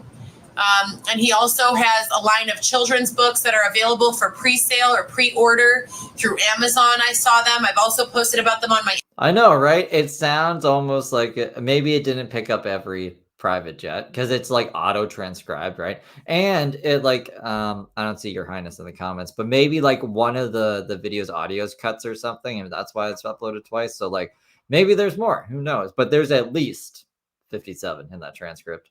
My Instagram. They are children's books that offer a double perspective to stuff. So the characters, you follow the character through the story. Say it's a character of, a book, a storyline of 3 characters. The first time you read the book, you're following the narration and perspective of, let's say, the pig. There was a pig, an eagle, and I believe an elephant or something like that on the first book that I saw. So the little piggy is the one that's giving the first perspective, and you follow as if you're the little piggy, you're reading from the little piggy's perspective. And then the other side, when you flip it over, is the eagle's perspective. And they're telling the same story, and they're sharing the same insight from their own eyes. And I think, and this line of books is geared towards and targeted towards children from ages 4 to 8. Gosh, I'm sitting with a humpback. A humpback. I said humpback. Anyways, this line of reading Humpback, Ben Ram. Oh, Black Benny. is geared towards children ages 4 to 8 years old. And like I said, judging from some of my comments, I love you guys, but we've got to do better in here. Some of the adults in the room can use this lesson in perspective as well. There are 2 sides to every story, and in most stories, there are more like 100 sides. I don't know, but her mom is a very influential figure of Heather's life. So let's keep that, into consideration here. Shout out to Gary V for all the work you're doing. Is Gary V all right, you guys? Yeah, he posts every day. What are you talking about? Of course, Gary V's all right. Gary V will always be better than you. Why? What is she worried about Gary V about? Can someone check on Gary V? Can we get a Gary V check? I saw some. I can too, actually. It's poking up. Is he just like on his knees, moderating, like in the corner like this? I would have figured he was on his back, just chilling on the ground. But he's like, it looks like he's either sitting like cross-legged or on his knees. It's weird. Content going up, and he looked real, rough. Let's check on Gary V, please. Someone in the comments. What else is going on? What happened to D-Rock, Gary? What happened to D-Rock? D-Rock. Is that like J-Rock from the Trailer Park Boys? Whoa, I've never heard of these people. Do you guys know who D-Rock is? Was Gary V's, assistant, producer, and camera person. What happened to him? Anyone know? I don't know. Maybe he got fired. I don't know. So yeah, we've got Gary V's new book, Day Trading Attention. We've got the little. Thanks, Stephanie. I appreciate you. Piggy and the Eagle and their perspective and all of the story sides. I think it's a great idea. I think it's phenomenal. I think that it is going to really help our children and our youth learn about perspective. These are parts of education that we traditionally have left out of American, education. We don't really talk about it. We don't really teach it in schools. I've never learned about it. I don't remember ever taking a class on the importance of perception. I mean, maybe way later, maybe in college, maybe in college in psychology classes, we started to really dive into perspective and other people's opinions and, feelings and complex feelings and feelings outside of the normal happy. If you take like any business course or anything, or marketing course or whatever, I'm sure there would have been like an ethics part, or even just like how to present your product with your best foot forward. What do you mean? What do you mean, Heather? Obviously, she hasn't taken anything, but it's also just like kind of common sense. Like, how are people going to perceive this? Like, I don't even know. It's like, why don't they teach empathy in fucking college? Maybe because it's like a common sense thing. You should probably already have equipped. Like, I don't know. Angry, sad, superficial, basic level feeling sets. Private jets, you guys, we still need 5. Thank you to all the gifters. Shout out to all the gifters. We love you. Thank you so much. I don't know how to pin people. I'm looking for moderation. I know Xavier could learn how to make this work, and we could be a team that makes money from TikTok, but he seems disinterested. Is there anyone who wants to be a full-time moderator? That's to get Xavier motivated, I think Xavier is like realistic. He's surprisingly the more realistic one out of them. And I think he knows he's not going to make shit off of this. If you guys are interested in being a full-time moderator, and by full-time, I mean like twice a week, probably for a couple of hours, I want one person to do it who I can trust. The last moderator was rumored to be blocking the gifters. It was rumored. Where did this rumor come from? Do you think Heather knows? Do you think Heather knows who I am? I didn't think Daisy knew who I was. And then worlds collided. But like, I remember saying something along those lines in the last stream. Maybe this was just, maybe someone texted her this rumor. So we don't want that. We want a moderator who's going to moderate the conversation, who's not going to allow any sort of offensive conversation topics. Send it in the DM. Babe. So you're just going to trust someone on TikTok? I want to trust you. But use your device? You're listening to Leonard Skinner and ignoring me. He can listen to Leonard Skinner and read comments at the same time. He doesn't even really listen to what you're saying. He just should know with common sense what is an appropriate and inappropriate comment. Not Leonard Skinner. Dolly Parton. Where is your device? And it's not even Leonard Skinner. Get with the program, Heather. Gosh, you want me to be interested in your dumb shit, your fucking jet planes, but you won't even know what band I'm listening to? It's J-Rock 5000. What did he say? I don't know what he said it was. It's right here. Well, why can't you do it from your device? I'm waiting for a Now he's listening to Dolly Parton. Shout out to Dolly Parton. I don't think I'm on the subreddit though. Maybe back in the Cassie era, but I don't think I've been mentioned on that for a while. I saw your new campaign. I think it's marvelous. I love it. Shout out to Dolly Parton. I love your new campaign. Love. What's Dolly Parton doing? shout out to Billy Idol. Why? Why question Billy Idol, but not all the dead people he was shouting out? I played Battle of the Bands in Yuba Valley High School in 2003 and opened up with Dancing with Myself. Opened up that show with Billy Idol. And I love his stuff from Gen X. And he was in a punk band in the 70s.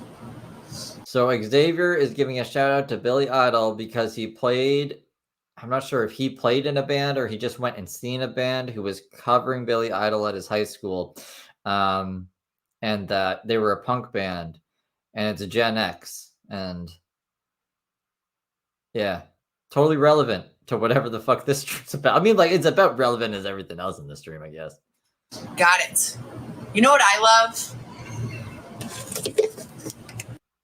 But they'll stay together. They're inseparable, these two goofballs. Yeah, you got your jar of Nutella. What are we gonna put the Nutella on, Heather? Do we just wanted a jar of Nutella and a makeup brush? And like, what are we gonna put Nutella on us ourselves? Nutella. I love Nutella. There was something else that was really important I want to discuss with you guys. Oh, I don't want to fearmonger you, but I'm going to tell you the truth and it might scare you, okay? Uh-oh. Trigger warning. Maybe. I don't know. We live in 2024. You cannot breathe, eat, fart, burp, make a purchase, go to the grocery store, do a jig, fill up your tank with gas. There's nothing you can do in 2024 that is not trackable, traceable, and provable. Do you understand? You don't get away with anything in 2024. Nothing. You get away with nothing. Do you guys know how many cameras are in a television screen? No, I have not seen Xavier. Xavier has a channel. What is it? What's the name of it? Hold on. We gotta watch it. Do you guys know that your phone has a camera in it? Do you guys know what biometrics means? Do you know what biometrics means? Hit the little heart if you know what biometrics are. Hit the little heart. Yeah. Do you guys know what biometrics is? I can look up the definition so I don't botch. I'm pretty sure it's just like like your fingerprint, your facial recognition. We'll double check because unlike Heather, I don't like to say bad things that are untrue, like lobsters being immortal. Lobsters are not immortal. If I've ever told you that lobsters were immortal, I was lying to you, and I apologize. Little heart. Send some love. Send some likes. Send some love. Send some likes. Send some love. Send some likes. Like. Biometrics. Who knows what biometrics are? Woo! Thank you for the love. Thank you for the love. Thank you for the love. Thank you for the love. Who knows what biometrics are?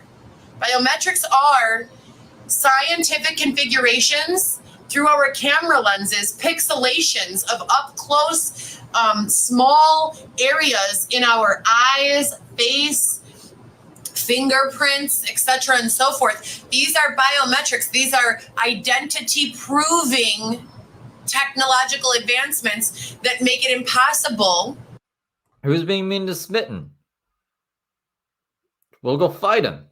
I'll fight anyone for you guys. Well, within reason. I mean, I don't think you guys would ever do anything wrong. I don't think Smitten Kid would ever do anything wrong. Why the fuck is people being mean to her? She should just ignore him. That's what I do when people are mean to me. Unless you quite literally, wear some sort of protective covering over your eye holes and change your appearance dramatically. And I'm not talking with. And then you're not going to be able to get into your phone. So like the Wikipedia, I should probably, hold on. I gotta do this so you guys can see what I'm looking at. It's just body measurements and calculations related to human characteristics and features. So biometric authentication is like what's used to unlock your phone. That's the only like thing it's used for, other than, I guess, I don't know, maybe some police are identifying stuff, but we're not like, I don't know. It's the future, but it's not the distant future yet. So I don't know why she's going on about biometrics. Maybe she'll forget by the time she gets it all out. With makeup, I'm talking with makeup, surgery, eye hole coverings. I think they are called contacts by you humans. If I'm gonna guess, that she's worried about people stealing her biometrics and then impersonating her. Is that what they're called? Yeah. Eye hole coverings, fingerprint changers. There's no getting away with it anymore. We know, everyone knows who you are, who you people are. We know who each other are. And you know who knows? You know who knows more than me or you or all of us or the government or anyone? AI. You guys think AI stands for artificial intelligence. You know what it really stands for? Alien intelligence. No, it doesn't. It stands for artificial intelligence, not an alien. Are we getting to the alien territory, Heather? Shh, don't tell anyone. Alien, artificial, whatever you want to call it, it's real. Okay, it exists and it's real, and they are knowing who we are before we get there, and they are knowing what we're doing, and they are examining. Have you guys heard of forensic? I've heard a couple of people say that Smitten Kitten has stolen eggs, but like, I don't know what they're basing it off of. But I don't know. I'd be interested in hearing theory. I guess it doesn't really matter. If it is Smitten Kitten, I'm sure like she's on an alt account for a reason. So I'd respect her privacy. But I just honestly don't think it is her. And I've seen a couple of people be like, it's Smitten Kitten. I'm like, I don't think so. Forensics. You've heard of forensics, right? Forensics in its traditional sense, when you hear the word, you think about like maybe someone like cutting someone's body open after they've died post-mortem so that they can open up the body and examine the organs or what have you. Anyone heard of that? Well, there's also a less invasive physically form of forensics that is more invasive with regards to every other aspect of your life. Your bank statements. Heather 9000. Your internet use and search history. And there are people who are intentionally killing others because people were dead, and so they're making the world worse so that they can bring it back. Do you want to know what that means? I'll try to explain. Manly and Maurice, like from Love After Lockup, were threatening Smitten. I think intimidated her. Maurice got shot 4 times on Skid Row doing the Lord's work, but is now unable to move from the waist down. Ooh, that's not good. I think it means Mandy, not Manly. Right? I think I read it as Manly. It's not Hell 9000 anymore. Oh, Heather 9000. I just like the number 9000. But yeah, like from, what is that? Space Time Continuum? No, I can't remember the name of it. That movie. For instance, when the kill team found me, I was a normal, prude, full-time working mother. I worked at Northwestern. I didn't even know Smitten Kitten had an accent. I didn't hear an accent. Full-time, I had 3 children. I was very, very vanilla with regards to any sort of love making. I was in committed relationships. I was, in the house with my kids and in my relationship. That would make like way more sense. Like someone could actually probably market like contact lenses that protect your biometrics for anyone who's like super paranoid like this, who think they're being like gang stalked or their information's like being stolen. Like people who are like, they don't even want to use the fingerprint scanner on their phone because they're like, they're going to use my fingerprints and frame me for crimes I didn't commit, kind of shit. I was just picturing like cardboard cutouts over the eyes, or like I don't know, putting like little pinholes in cucumbers, and then it's just Heather trying to sign into her phone. It's like, I don't know why it's not working. I probably went to maybe a realistic 20 birthday parties in my entire life. Space Odyssey, 2001 Space Odyssey. Thank you, Ryan and Lexi. Maybe, okay? Adult life, rather. So I wasn't in the club scene. I wasn't out drinking. I rarely drank alcohol. And when I say rarely, I mean less than 4 times a year. I was probably the equivalent It's over 9,000. That's a Dragon Ball Z thing. of like most people's 12-year-old daughter as an adult, okay? As a 27, 28, 29-year-old adult. I had absolutely no idea about the internet. I had never seen a pornography before. None of that. Nothing. My internet search history was about as bland as, I mean, a rice cake. Okay? We'll say that.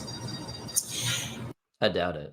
I had no idea. Now they call a post-mortem, they call after death, after they kill you. What do they mean by that? What do they mean by killing you? What do I mean by that? Do you guys think Heather was sweet? Innocent Heather never even made a bad search history, but got sent to Jamaica for some reason. And I came back and all of a sudden was just corrupted by Dylan's dick in jail. Was that what happened? Is that what I'm understanding here? They mean they engage you in such behaviors that they can, with good faith, put you in a grouping of. I would use ping pong balls personally, poke little pinholes through ping pong balls. I would look pretty crazy, And then I don't know, maybe you just put on a sheet, just put a sheet on your head. There was not Edward Norton. Was it Edward Norton? Who is Edward Norton? Oh, he's an actor. No, Edward Snowden. He was like, to protect my password and stuff, the only safe way to log into the computer is like with a sheet. He had like a sheet from his laptop over his head. I don't know if you guys ever saw the documentary, but I'm like, this guy is paranoid. But he worked for the NSA, so I guess he'd have reason to. I will check it out. Of people that they refer to as post-mortem, AD, dead people that they don't consider regular members of society, people that they consider to be like contagious or deviant or what have you. And there are different levels of classification of these people.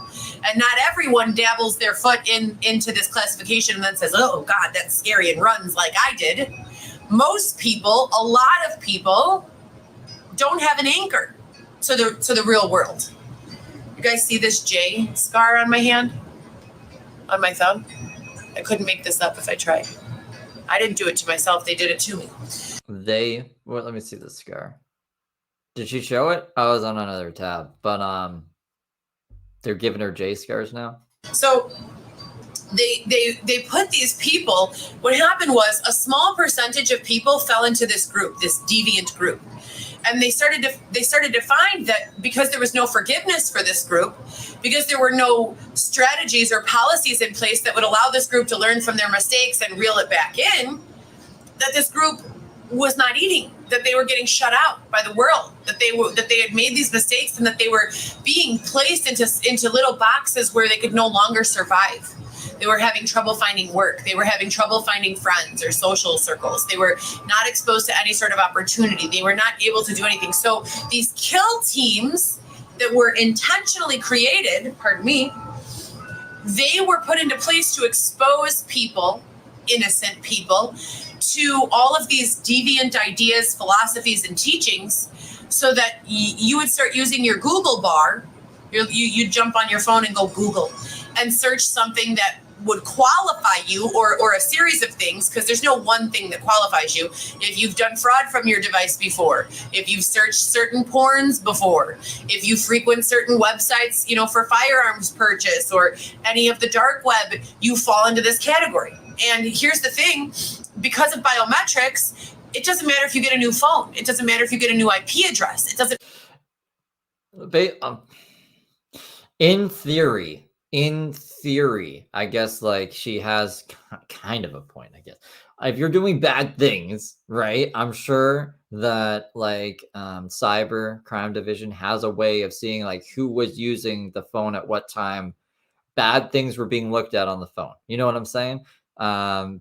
but don't be doing bad shit. What's wrong with you, Heather? What are you so paranoid about? What is this? What is this fear we have going on in our brain? Doesn't matter. It doesn't matter. It doesn't matter. It doesn't matter. So because the thinkers in our group, in our country, in our the disruptors, they said to themselves, well, drats, we seem to have fallen into this category. If they're not going to let us out of this box, we're just going to fill this fucking box up. Pardon my French. So they start intentionally targeting other people like myself, vanilla, mother of 3, never going out, never, having weird, intimate connections, very, very basic with regards to home life and, the types of activities I participated in. I was a perfect target for them. And in a matter of a year or two, they turned my entire demographic characteristics and any words that you could use to describe me or my hobbies or my employment or my income. In under 2 years, they found a way to put me into this box. And they're not just doing it to me, they're doing it to you and your husband and your wife and your daughter and your son and everyone.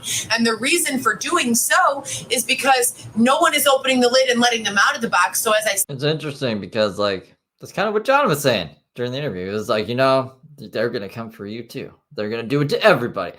But just follow the rules. If you want to be in society, you got to follow the rules or else it'd be anarchy. As I said, they want to fill the box up. They want to fill that box up. And biometrics, it doesn't matter how many IP addresses you get. It doesn't matter where you go, where you live. What are you going to do? You're going to go off grid? It's so funny when they say that. You're going to go off grid for how long? How long? Heather couldn't survive off grid. Do you guys think well, do you think she would survive off grid? I personally don't. I think if she did try to go off grid, she'd make it not even a week. Will you poop into a hole in the forest? It's not sustainable, you guys. And I know you hate to hear that, but we live in 2024. You can't live here off the grid. You can't. Maybe for a week, maybe for a month, maybe for a year, if you're really, really, giving it a good go. But even for those people who think they're off the grid for a year, you're not. You're not. Who's heard of satellite imagery? Hit the like if you've heard of satellite imagery. Like. Who's used Google Maps before? Hit the like button if you've used Google Maps before. Google Maps. Have you guys heard of Google Maps? Have you guys ever Googled your own address? Go do it.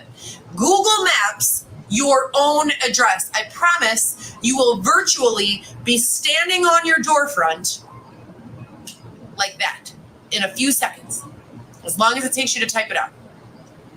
There is no such thing as living off the grid anymore. There is no such thing as living in hiding anymore. Literally, unless you dig a hole and hide in it, you will be found if someone is looking. They also have thermal view. They also have thermal view. This is just conspiracy hour. Maybe not hour. Conspiracy minute. Half hour conspiracy power. This is just weird. Yeah, and Dusty's so innocent, it's just the big bad government trying to take her down. Any chance they can get. You meaning they can see through walls? All of that. It's real. They taught AI to see in Wi-Fi basically. They can use Wi-Fi to see where people are walking around in a room. That's kind of spooky because Wi-Fi is fucking everywhere. So you don't even need thermal anymore. Where you're living in the past, Xavier, thermal imagery. Oh God. I don't know why I've been letting my shoulders slouch. It hurts my spinal. Oh, goodness gracious. Hey, you guys, look at this bed that I bought for Weston before everything happened. It's called a Nest.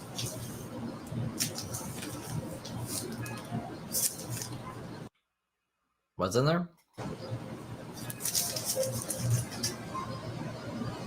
Isn't it cute? I got this print.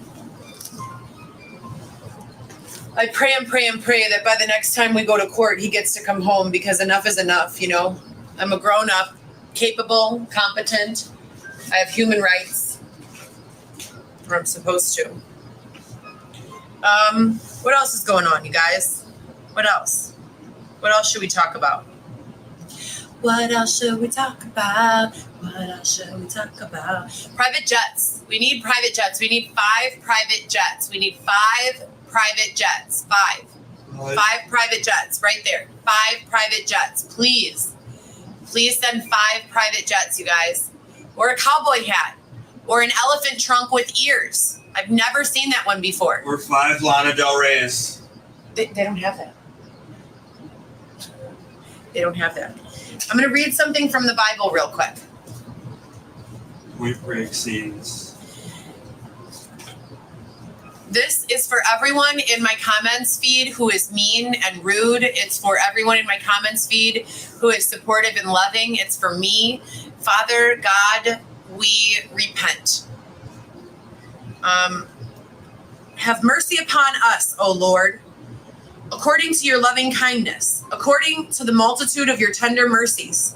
Blot out our transgressions, wash us thoroughly from our iniquity, and cleanse us from our sin. For I acknowledge my transgressions, and my sin is always before me. Against you, you only I have sinned, and done this evil in your sight, that you may be found just when you speak, and blameless when you judge. Behold, I hate fucking Bible, Heather. Mamma mia. I was brought forth in iniquity, and in sin my mother conceived me. Behold, you desire truth in the inward parts, and in the hidden part you will make me to know wisdom. Purge me with hyssop, and I shall be clean. Wash me, and I shall be whiter than snow. Make me hear joy and gladness, that the bones you have broken may rejoice. Hide your face from my sins, and blot out my iniquities. Create in me a clean heart, O God, and renew a steadfast spirit within me. Do not cast me away from your presence, and do not take your Holy Spirit from me. Restore to me the joy of your salvation, and uphold me your generous spirit. Then I will teach transgressors your ways, and sinners shall be converted to you. Deliver me from the guilt of bloodshed, O God, the God of my salvation, and my tongue shall sing aloud of your righteousness. O Lord, open my lips, and my mouth shall show forth your praise. For you do not desire sacrifice, or else I would give. Do you care if I skip the fucking book reading? Like, I don't think anything's gonna... Is there anything we would miss from it? Let me know in the next, like, minute, or else I'm skipping it through, because I know, like, chat's a little bloody. You do not delight in burnt offering. The sacrifices of God are a broken spirit, a broken and contrite heart. These, O God, you will not despise. Do good in your good pleasure to Zion. Build the walls of Jerusalem. Then you shall be pleased with the sacrifices of righteousness, with burnt offering and whole burnt offering. Then they shall offer bulls on your altar. Amen to everyone. Expect the extraordinary where pleasant surprises never stop. Oh, okay, maybe we're done. Maybe we don't need to skip. Flowers and love. That was a reading from the New King James Version of the Holy Bible. The Pokemon Bible. That's what I call it. Okay. And this Bible is available on Amazon for $4.99. There's also a free Bible. If you guys want a Bible, Google free Bible. They're sending out Bibles for free. If you want a free Bible, Google free Bible. New King James Version, they're sending out free Bibles. That was Psalm chapter 51, verses 1 through 19, a prayer of repentance. A prayer of repentance. So it's 4th of July. What are you guys doing? What are you guys doing for 4th of July? Sending private jets? Private jets for 4th of July. We have a subscription and a goal. A subscription. I think she's glitching. You want everything. Yes, that's true. So does everyone. Everyone wants everything that they... Woo! Thank you! You guys saw that? I love that. Fantastic. We got the elephant ears. Babe, we got the elephant ears. Woo! Fantastic. That's great. Thank you so much. Going to see Xavier. We have a modeling gig. Really? For what for? I don't know. Xavier's down. What's the modeling gig? He wants to know. For cover girls? I don't know. I hope someone meet. Nope, don't say that, Heather. Don't say that, Heather. Don't On a Saturday night. say that, Heather. Don't say that, Heather. Don't say that, Heather. What do you not want to say, Heather? Don't say that, Heather. Oh, that's so funny. Could be a movie role. Role in movie. I wish the same compassion and kindness to you and your family that you show to me and mine. If you are nefariously planning to meet with my husband, I hope the same compassion and kindness. Oh, she was gonna like pop off on her. Ooh, she don't like that. Xavier is giving another woman attention. He's a trans. It's either he's gonna be with men and we're still talking about that, or no women at all. It's either I'm the only woman for Xavier. That's what Heather's thinking. Kindness to you and your life, wife, significant other, etc., and so forth. And Yeah, she wishes Xavier would get this excited for like moderating the fucking TikTok. that's all I'll say about that. That's all I'll say about that. That's all I'll say about that. Verge of a breakdown. What are your guys' favorite shows to watch on TV? What are your guys' favorite shows? I like Modern Family is my favorite. Big Bang Theory is my favorite. I always talk to Are those shows even on the air anymore? you guys about the 5th of 5. Who knows what that means? Who knows what that means? Who has heard me talk about the 5th of 5? If you've heard me talk about the 5th of 5, like. It's like the Forbidden 5 or the Forbidden 4/6. Like. Have you heard me talk about the 5th of 5, you guys? The 5th of 5? Jobs that I've applied to this week. Ulta. Apple Store. I've applied to the Genius Bar. Woo! Like. Starbucks I applied to last week or the week before. I've heard back from them nothing. Shout out to Sandpiper. You guys are the true con artists of the week. What's Sandpiper? Hold up. Con Artist of the Week, Sandpiper Entertainment Productions. Con Artist of the Week, Sandpiper Entertainment Productions. I want to shout them out because they've been incredibly ignorant. Sandpiper has offered me a position. Everyone who knows me knows, if you visited my LinkedIn, if you know me in real life, I have managed hundreds or worked of events, staffed them, managed them. What the fuck is this? Hold on. So this is like the thing. Like Sandpiper Entertainment Production. So we got like a Facebook, just a website. Let's go to their website. Let's see what this is. Your trusted entertainment booking professionals. We serve entertainment, venue bars, blah, blah, blah. Book with us. We're a full service talent booking company. Heather says you guys are a scam. And now I don't know if I should use you guys. Heather can't just be saying businesses are scams. Like what? Because they didn't hire her because they didn't want to or something? Is that why they're a scam? Why are we different? We're a business built on relationships. That's why we can't Heather Gillespie. She'll ruin all of those. All right. Well, let's find out why she thinks it's a scam. I was just like, let's see what that even is first. And here we go. Or simply worked them. Set up, take down, face-to-face contact, direct sales, brand ambassador, trade show modeling, all of that. Product demos. And I was approached by a brand called Sandpiper Productions. And they asked me to join their team as a team of brand ambassadors, product samplers. And I was so grateful. I said, thank you so much. I would love that opportunity.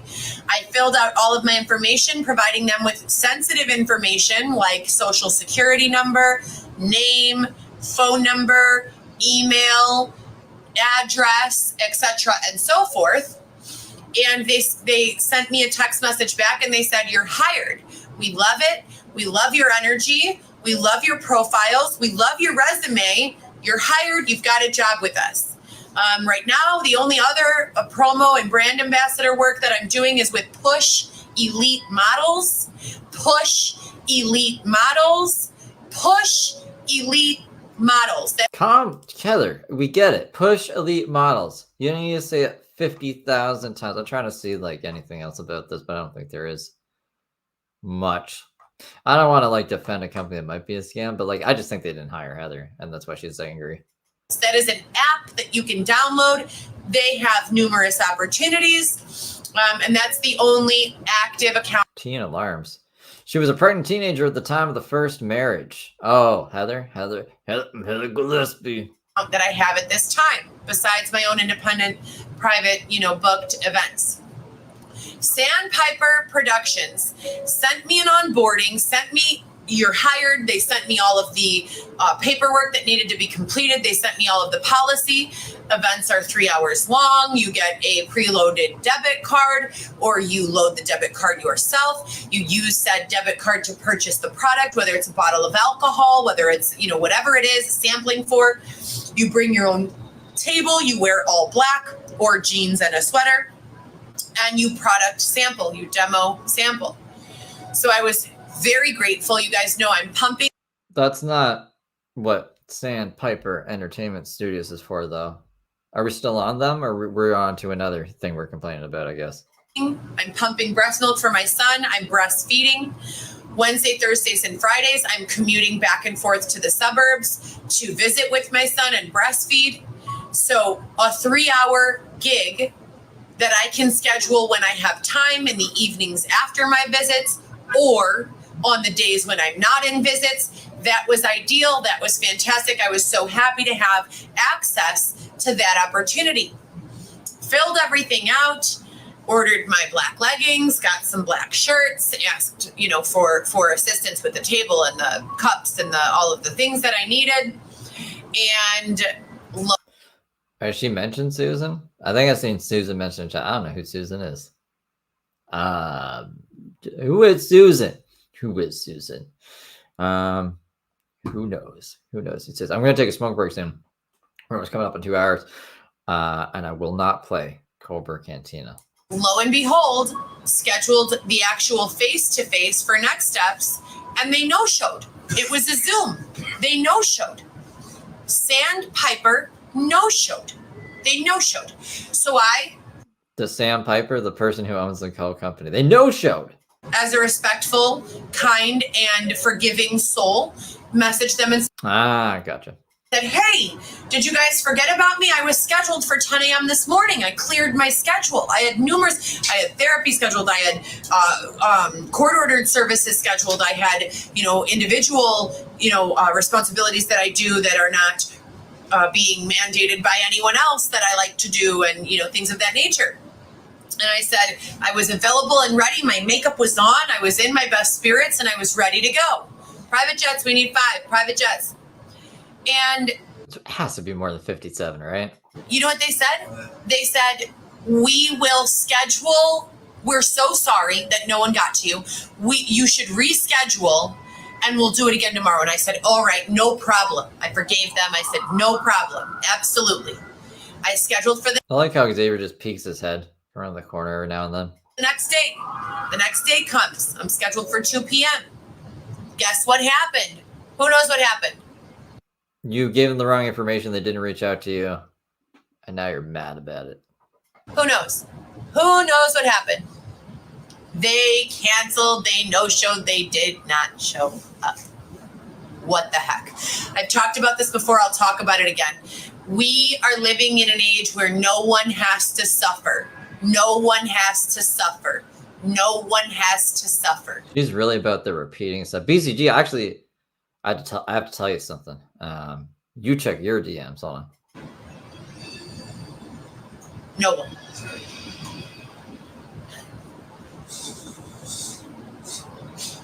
Do you have a message? A message? Shout out to Patrick Swayze. So anyhow, they did not call me back. They did not show up. And then they had the audacity to ask me to reschedule again. You fool me once, shame on you. You fool me twice, Well, they did fool me twice, but there will not be a third time for tomfoolery. How much you want to bet you just gave the wrong information? So they stink, and I forgive them, but they stink. Sandpiper, you stink. I was really looking forward to the opportunity to be doing these live product demos. I know that I have the energy, the charisma, the attitude. Oh yeah, that's what I mean. Like we did almost 4 hours yesterday, and I was like, there's no way. There's no way we're gonna like get through it all, and it'd be like even like we're coming up in 2 hours now. I don't even know how far in we are in this. Let me check. Ah, okay. So it says there's 12 minutes left to this, but then there's another hour after that. So I'm like, she had a lot to say this week. Had a lot to say. Okay, let me I'm gonna go smoke real quick here. I got a good song. I got a good song for you. I don't think I get copyright struck. Oh, okay, and yeah, I'll look at that. So yeah, give me 1 second, guys. Let me see how am I gonna do this. I'm gonna do this for you, you lovelies.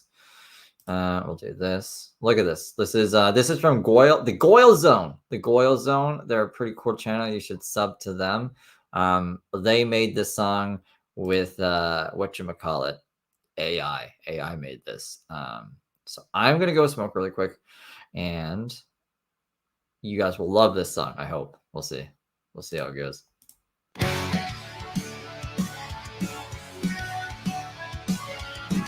It was a cold winter's day in Casper, Wyoming. The mood was romantic as the snow was falling. Cuddled up with my Valentine and the bugs in my chair. I looked into her eyes and at the chili in her hair, and I said, "Hey, your pussy smells like Wendy's." But that's okay, 'cause Baconators are tasty. The sweat coming off you smells like Wendy's. Now come here and let me food hack you, baby. When she was bored, dashed from my dreams to my front door.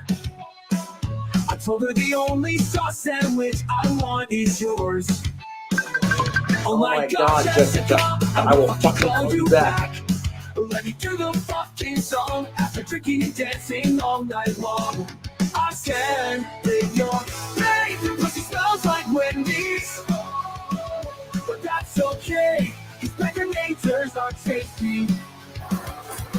The sweat coming off you smells like Wendy's. Now come here and let me food hack you, baby.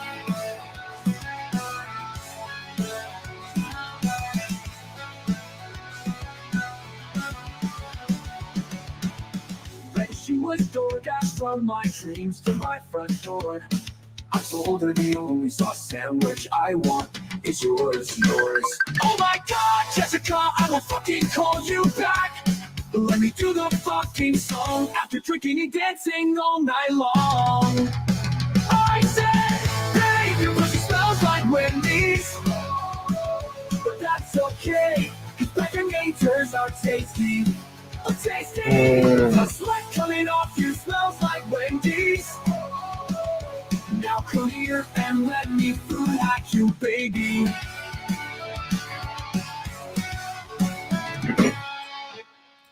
Like, if you know, you know, it's kind of like one of those things.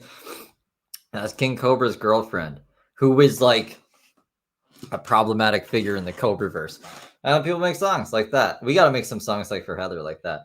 AI has come very far, and I think we could do it, especially with Daisy, like with her Disney stuff. But I've been busy, lazy, a little bit of both, you know. But yeah, so I'm back. Look, we didn't lose half the audience. That's good. So yeah, let's see what she's up to now. To really bring a whole lot of life and entertainment to these environments. And I pray that God disposed of that opportunity, because there is a more well-qualified opportunity on the horizon. That is what I pray. What's going on in the comments? Wait, was this the fake check company? No, that was a different one, you guys. I still have that check too, by the way. That was a different one. So that was a scheme that's been going on for about 10 years now, where most of the time they're scouting for people through social media, and they hire people to work in a remote capacity as an executive assistant or personal assistant. Now, here's the kicker. One in maybe like 6 or 7 of these jobs are real. So Northwestern themselves have remote opportunities for customer service and assistant positions. I mean, it's really not hard to get a remote customer service position. I don't think it'll pay very well. You're probably making like, I don't know, $17 an hour. But like, it's better than $0 an hour. It's better than $11 a day. Yeah, no. So I honestly, all she would need is a computer, but they would supply you with a computer. Most places would do that. You just need an address. Look at that. You got a hotel room. I'm sure. And it looks good on a company to employ, like, someone who's maybe had a little bit of a troubled past because like they're helping, people who might need a little bit of a hand up. But Heather is like, I can't see her taking any position. She's not. She doesn't want to actually work. She just want to. No one will hire me. I have myself hired an assistant, a curating assistant. It wasn't remote, but I've hired an assistant. Was it Xavier? There are many, or probably Amy, right? Many companies that actually hire remote assistants. Hold on one second, you guys. I'll be right back to this.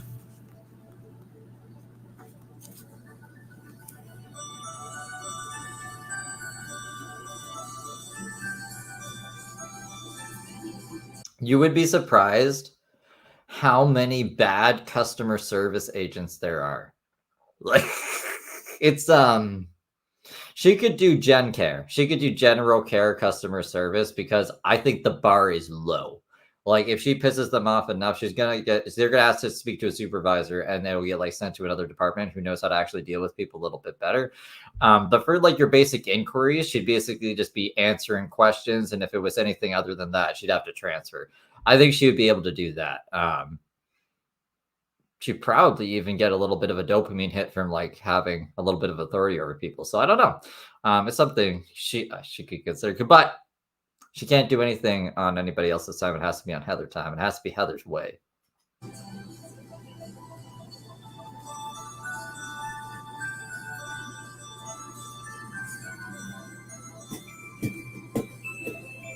What is this music we're listening to? Is that just the background TV music?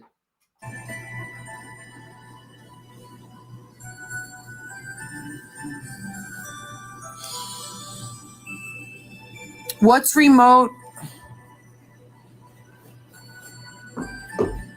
What's remote NDub? What's remote NDub? What is remote NDub, you guys? What is remote NDub? Remote NDub. What is that? Remote NDub. What is that? I've never heard of that. I'd love to do that. Anyways, what I was saying was my phone is like slipping. Every time it like slips down, it zooms in, and it's not supposed to. But like, it's because I'm trying to plug it in, so it's like weighing it down. This fucking I need a new tripod. The like ball thing on it is too loose. Usually it's fine until I plug it in. Don't mind me. I thought even the button I was supposed to.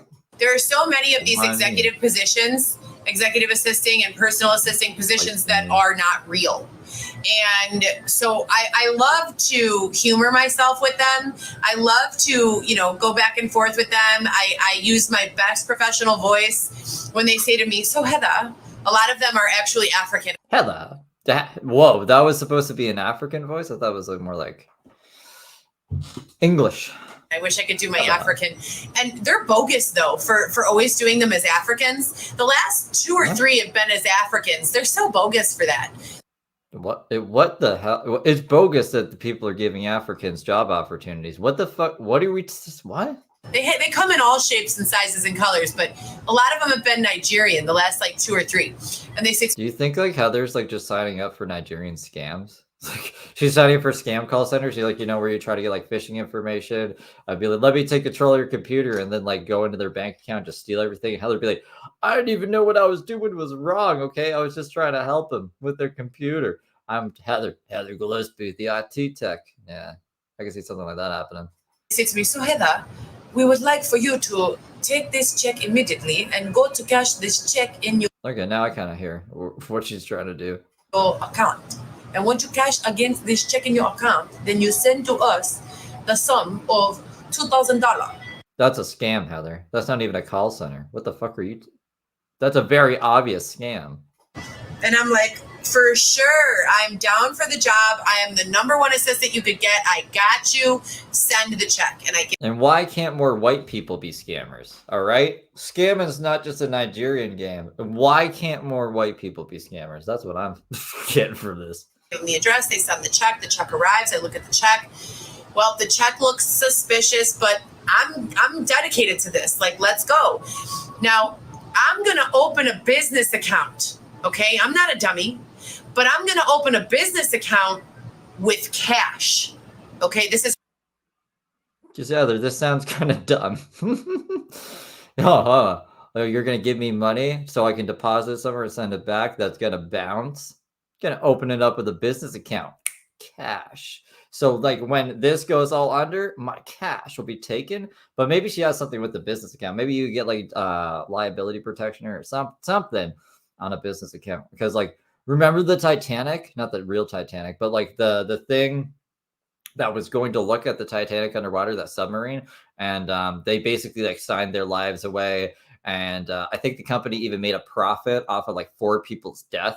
Don't quote me on that. But like, I don't think like, I thought they would have had to pay for that. And they're like, no, everything's all good. We just don't know what the fuck we're doing. So maybe like Heather's thinking like that, like she can use a business account as some loophole for her own protection. But I think she even like take it to this level. Like, this is a scam, Heather. You should be able to like spot this from a mile away. You're a scammer. Like, come on. Game should recognize game. Come on. This is risk-free. If I open a business account under my own name and just do a mobile deposit on the check, it might clear, it might, but it's also going to fuck over my name, so we're not doing that in 2024. In 2024, we're going to the currency exchange. We're cashing the check in the currency exchange. We're letting the currency exchange take all of the liability, take all of the risk. And then if they cash that check, we're taking the cash to the bank. We're opening a business account. We're putting the cash in the business account, and then we're transferring that money right back to where it's supposed to go. We're proving ourselves reliable. Why, Heather, you got to ask yourself, why does this man need a Heather Gillespie in her life to do this for me? Why can't this guy just do this himself? Why are they all Nigerian? We're proving ourselves trustworthy, and we're not being dummies in 2024, but we're also not missing out on any opportunity in 2024, period.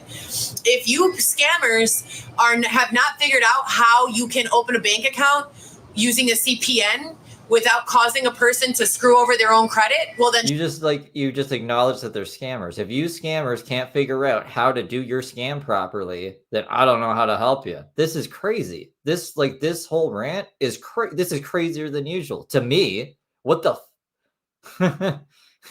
do you guys think this is what the fuck? Then shame on you. Shame, know your name. Shame you don't know how to scam the system. Shame.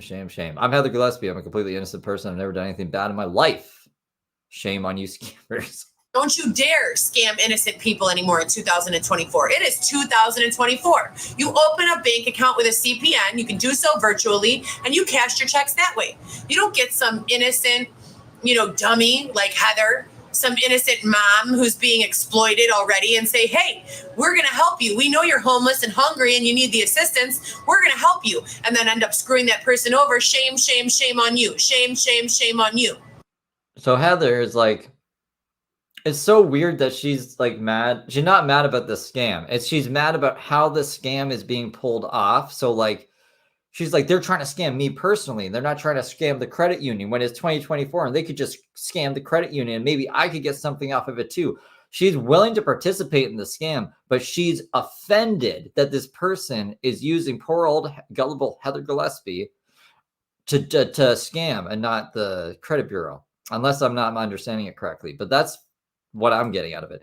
No content. Thank you for the 5. Immigrants can't be in the U.S. with a record.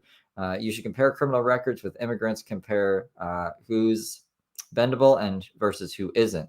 Always attacks people of color. She does. No, she does. Like I said before, she's jealous of them. She's jealous that like they get assistance and she doesn't. But the reason anyone who's getting assistance, the reason they're getting is because they are playing by the rules and they're cooperating with the system, giving it to them.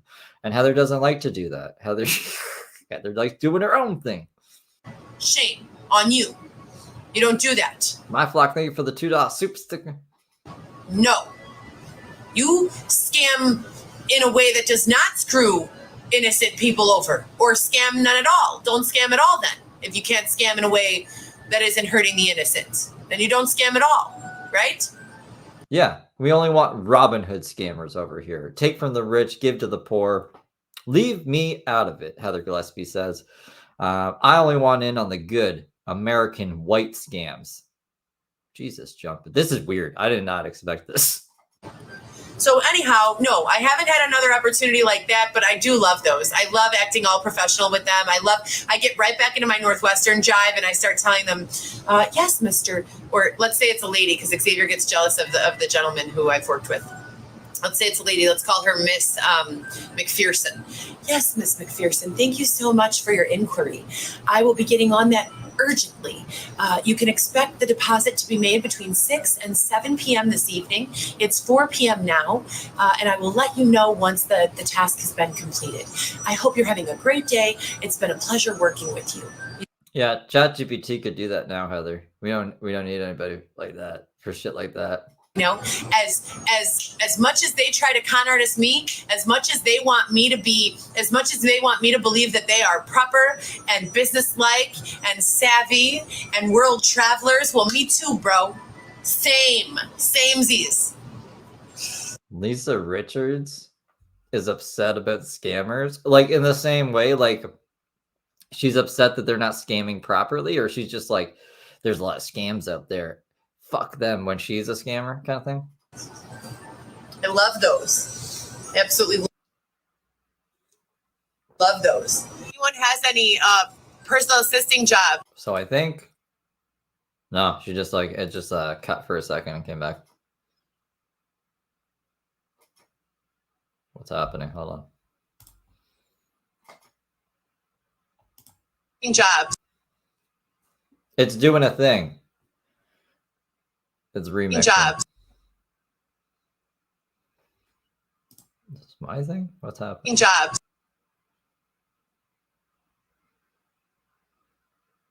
Jobs.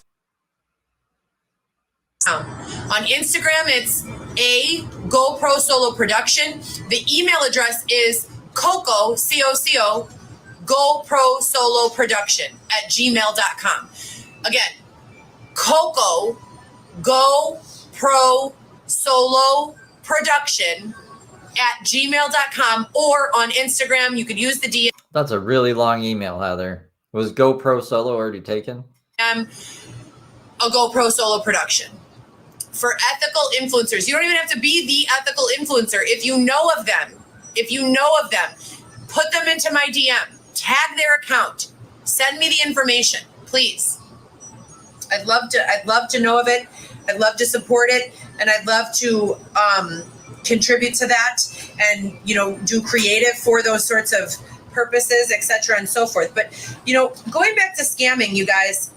Oh yeah, no. Let's hear more about the scamming.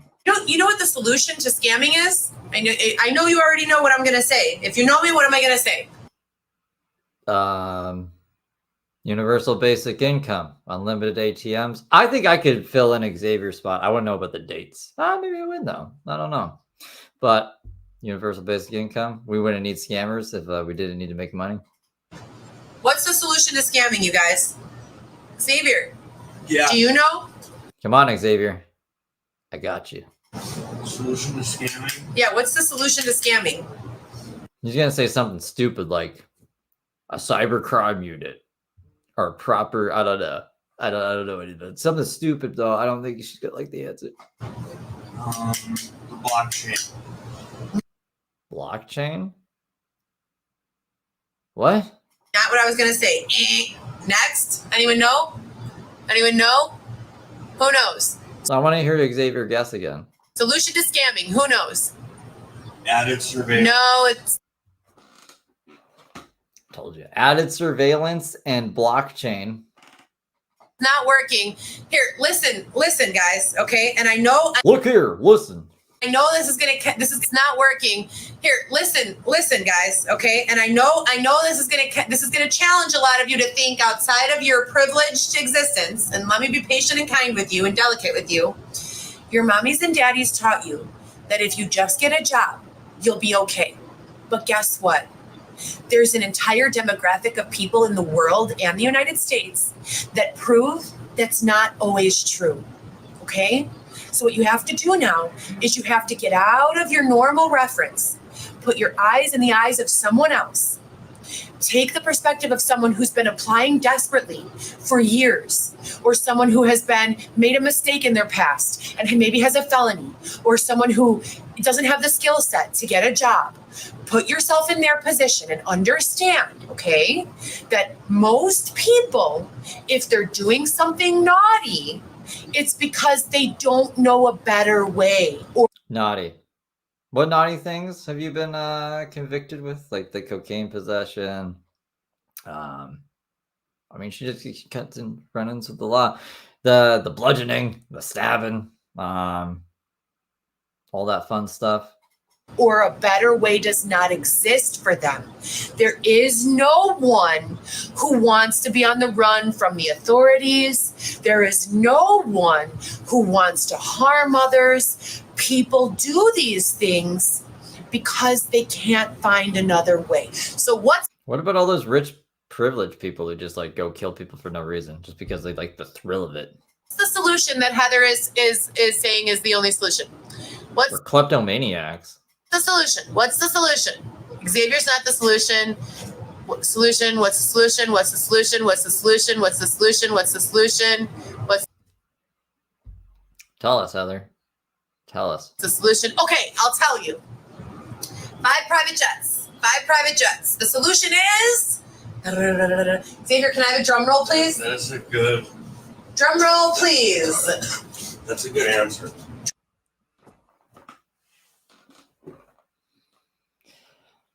Xavier, there was no answer, bud. We have not gotten to the answer yet. That was a good answer. He's coughing. He's coughing at her talking to him. Xavier's a wreck. He needs his eyebrows back.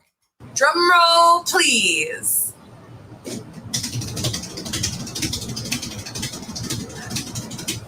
Universal basic income. We did it, guys. I'm clapping for us because we got that right, not for them. Are they going to clap now, though? Because that's going to ruin it. And the crowd goes wild. And that's the solution. I think I'm the solution. All right, you guys, I'm done with my live today. I'm really, really grateful for the elephant, for the roses, for the gummy bears, for everything that you guys sent. I love you so much. Thank you for all of that. I absolutely love receiving those gifts. We did not get any private jets today, and we need 5. We need 5 private jets. Private jets. So I want to thank you guys for what you did send. It means the world to me. I'm super, super duper grateful. We will recharge What the fuck was that, Xavier? and reconvene for another live, maybe today, maybe tomorrow, maybe the next day. We'll see how we're feeling. I have a busy, busy day for production today. I need to speak on some other subjects, and this is my inside the house dress. I wear it like only inside mostly. I wear it outside once, but for the most part, I wear it as like a nightgown or like, you know, when I go outside, I feel like the clothes get dirty just from being outside. So I like to have like an outfit for that's just inside, and I shoot a lot of content in it. So I'm finding that We're Hollywood producers. I just want to mix it up. I want to shoot some more content. Is it, Mud Pit? They're Hollywood producers, okay? And they need 5 private jets. And I can't even remember what the fuck. Oh, the scammers. She's mad about the scammers. This is a lot of like energy put into things that I probably not going to benefit her in the long run. More content. I want to offer some more perspective. I'm gonna check on the kids. I always harass my children first thing in the morning at like 6 a.m. and it's summer vacation. So my kids are like, nah, I'm sleeping. Don't message me. Don't call me until afternoon. But Xavier said that he was the answer. it's my job. It is my job. I want to fill that gap. Whatever that little hole is inside of us that makes it so that we could be easily manipulated when people text message us first thing in the morning and say, "Good morning, beautiful. How are you?" What? That's manipulation? Wishing someone a good morning that you love is manipulation. I want to do that for my children so they don't need anyone else to do that for them. You know what I mean? I want to be that good morning text in my children's life every morning. I want to be that I love you and I'm here for you text in their life every morning. So anyhow, we're going to.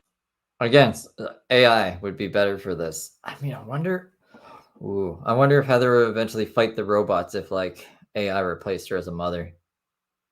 We're going to get off of the live for a while. It would be way better, to be honest. And work on some other things. I hope that someone somewhere took something positive from this live. That is the goal every live, even if it's me. I have jumped on here before when I was really sad. And she wrecked her tooth wiping out, falling as a teen. I thought it would have just been from like neglect. You guys have cheered me up. So thank you so much. And we'll see you guys next time. This morning. So this is, I think, the last one. I gotta zoom out too. So this is, whoa. Okay, we can fix the volume stuff. I don't think we've seen this because I was gonna double check. I remember this her doing the do, right? But I'm just gonna pull something up real quick here. I'm just looking at the other ones because it looks familiar. So she was doing, she was doing the do, but not over here. She was doing the do by the orange, and Jill was like, "Why is she by the orange?" And I was like, "I don't know. She has a whole room that's not orange, but this one part she likes there." And these aren't okay. Yeah, I just wanted to make sure we didn't watch already. So this is, like I said, she's doing the do again, and has the tablecloth shirt back. So let's see what she's got to say now. This is the last live I have, I think. There was one more. No other lives from today, I think, is what BCG said. So I think after this, we'll be pretty much caught up. I had no makeup on. I have my makeup on now, and I'm here on YouTube This is this is a YouTube live, actually. To document a little about what's going on in my life, about what I've learned over the last several years, and about my own personal beliefs, morals, values, and ethics surrounding these subjects. The first speaking point I want to touch on is the Department of Child and Family Services. Historically, the Department of Child and Family Services can and will pretty much disrupt your entire life for any reason. I think that people who have money can escape this sort of mistreatment, and they can do so by providing an adequate life for their children. So as long as they're not abusive, there would be no reason to take their kids from them. Unlike homeless Heather Gillespie, who relies on the government. Enacting certain privileges such as travel and spouses, traveling frequently, keeping their children home from school, homeschooling or private schooling their children, et cetera, and so forth. But when you're talking about the overwhelming majority of us, my posture's been so poor lately, as people who are living paycheck to paycheck. Yeah, let me stick my chest out more. It's gonna do better for the stuff. Did they get private jets? Did they get any private jets? 5 was a lofty goal to begin with. We'll start off with 1 private jet. Let's see if we can get that. Who rely on the school systems, the public school systems, almost to serve as secondary, role models and parenting kind of figures. We are trapped. There is nowhere that we can go. We cannot run from these people, nor can we escape them. I myself, my name is Heather Gillespie, and I have worked in pretty much every capacity, from a factory worker to a retail worker. I was the administrator for endocrinology and rheumatology at Northwestern Chicago Lakeshore Medical Associates. I worked with many other doctors in many other medical capacities. You don't like your hair doing the do? Loyola, Alexian Brothers, and more. Those are just to name a few. And I've learned a whole lot in that time. Following my medical career, I began working in content sales. I began selling content through, very I don't know what word to use, R-rated. We need to put together like a compilation because she always why every fucking stream is the same.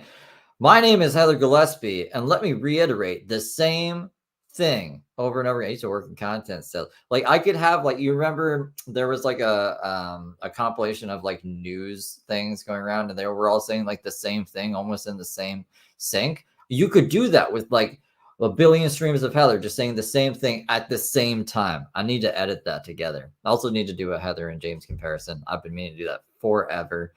But Jesus Christ, woman, like how many times have we heard this? Websites. I won't get into the backstory. That's a whole separate backstory that caused me to, or led me to, the advocacy Sirens work that I am, currently surrounding my non-for-profit around, which is bringing light to the exploitative circumstances that lead to women being human sex trafficked or exploited for money. And women are not the only ones who are subjected to such exploitation. Men, in many times are also subjected to the same exploitation and are just too embarrassed or prideful to discuss it. So I'm bringing light to a lot of these circumstances and situations.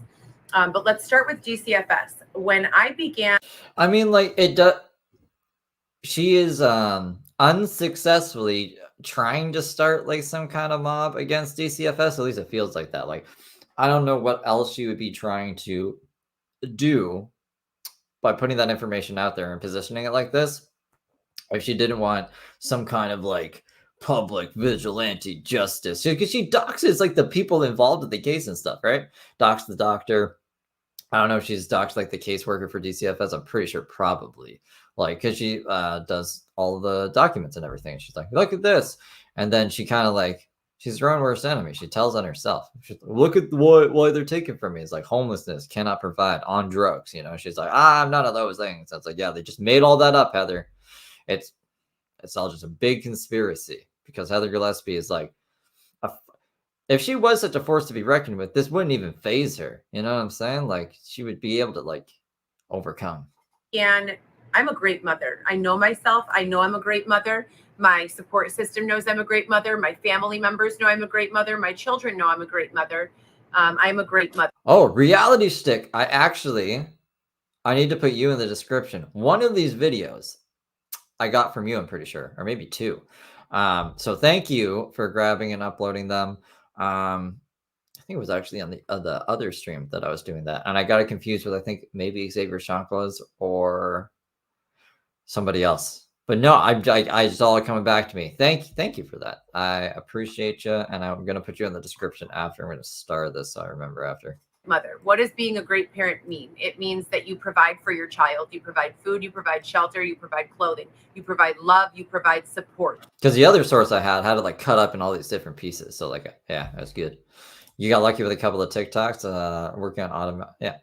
Yeah, no. How did you do that? Like, how did you get the notification to work? Because like a few of us have been like, I don't know why TikTok notifications just do not work at all. So if you have like a little trick or something, like if we need to, I don't know if maybe I have to need to set notifications on desktop or something, or maybe in like a different way. Let me know if you know. Are there great parents who are being, held away from earning an income or tied up in other areas right now for a reason that is not their own doing or their own desire? Of course there are. Can they still be great parents? Yes, they can. Being a great parent is subjective to the circumstances in which you are living. It's not fair to the child not to have a parent in the household. It's not fair to the parent to be separated from the child. But to everyone's best ability, if you give what you have to your child, if you are as available as humanly possible to your child in your circumstances, you are a great parent. There is a law in the United States Constitution that gives us the right to parent our children, the right to due process. It might be the Amendment 14, but don't quote me on that. I have done research around it, and I'll talk about that in another live. Now, I never received any sort of problems or any sort of slander or libel in my life while I was working in medical. Never did I ever get accused of anything. Never did I ever become subject to some sort of investigation on platforms such as ManyVids, Cam Soda. There are a lot of them, Live Jasmine. With the hamburger kitty cat. There are many, many, many websites. When I began engaging in that sort of employment, pardon me, it was not my significant others or former significant others. It was not my friend and family member. I've seen a lot of people saying this. I still don't know what Mandy looks like. I was able to find Jessica and Maurice, but not Mandy and Maurice. It was strangers who began calling DCFS. My name was leaked because I was using a performer alias name. I began being accused of, some sort of identity sorts of scam type of issues. And my alias name, much like many girls who work in private dancing and things of that nature, use a stripper name, if you will, or some sort of. Why would she get banned from campsites for scamming unless she was like, hey, buy my content because you're going to get like some sexy content. And then you get there and it's Heather in a suit lecturing you about God knows what. Of course, like they're going to be like, oh, well, I want my money back. And then Heather's probably like, look at here. I never specifically said la la la. It's your fault for thinking you were going to get corn on a corn site, right? Is that why they got shut down for being scams? Some sort of alias. That name was connected directly to my legal name. So for protection and to keep my family separate, I worked in that capacity with an alias.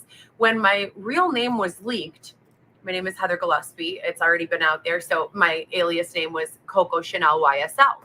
When my alias name and my legal name were attached to each other, I began being bombarded by allegations, in-person harassment, online harassment and hatred, slander.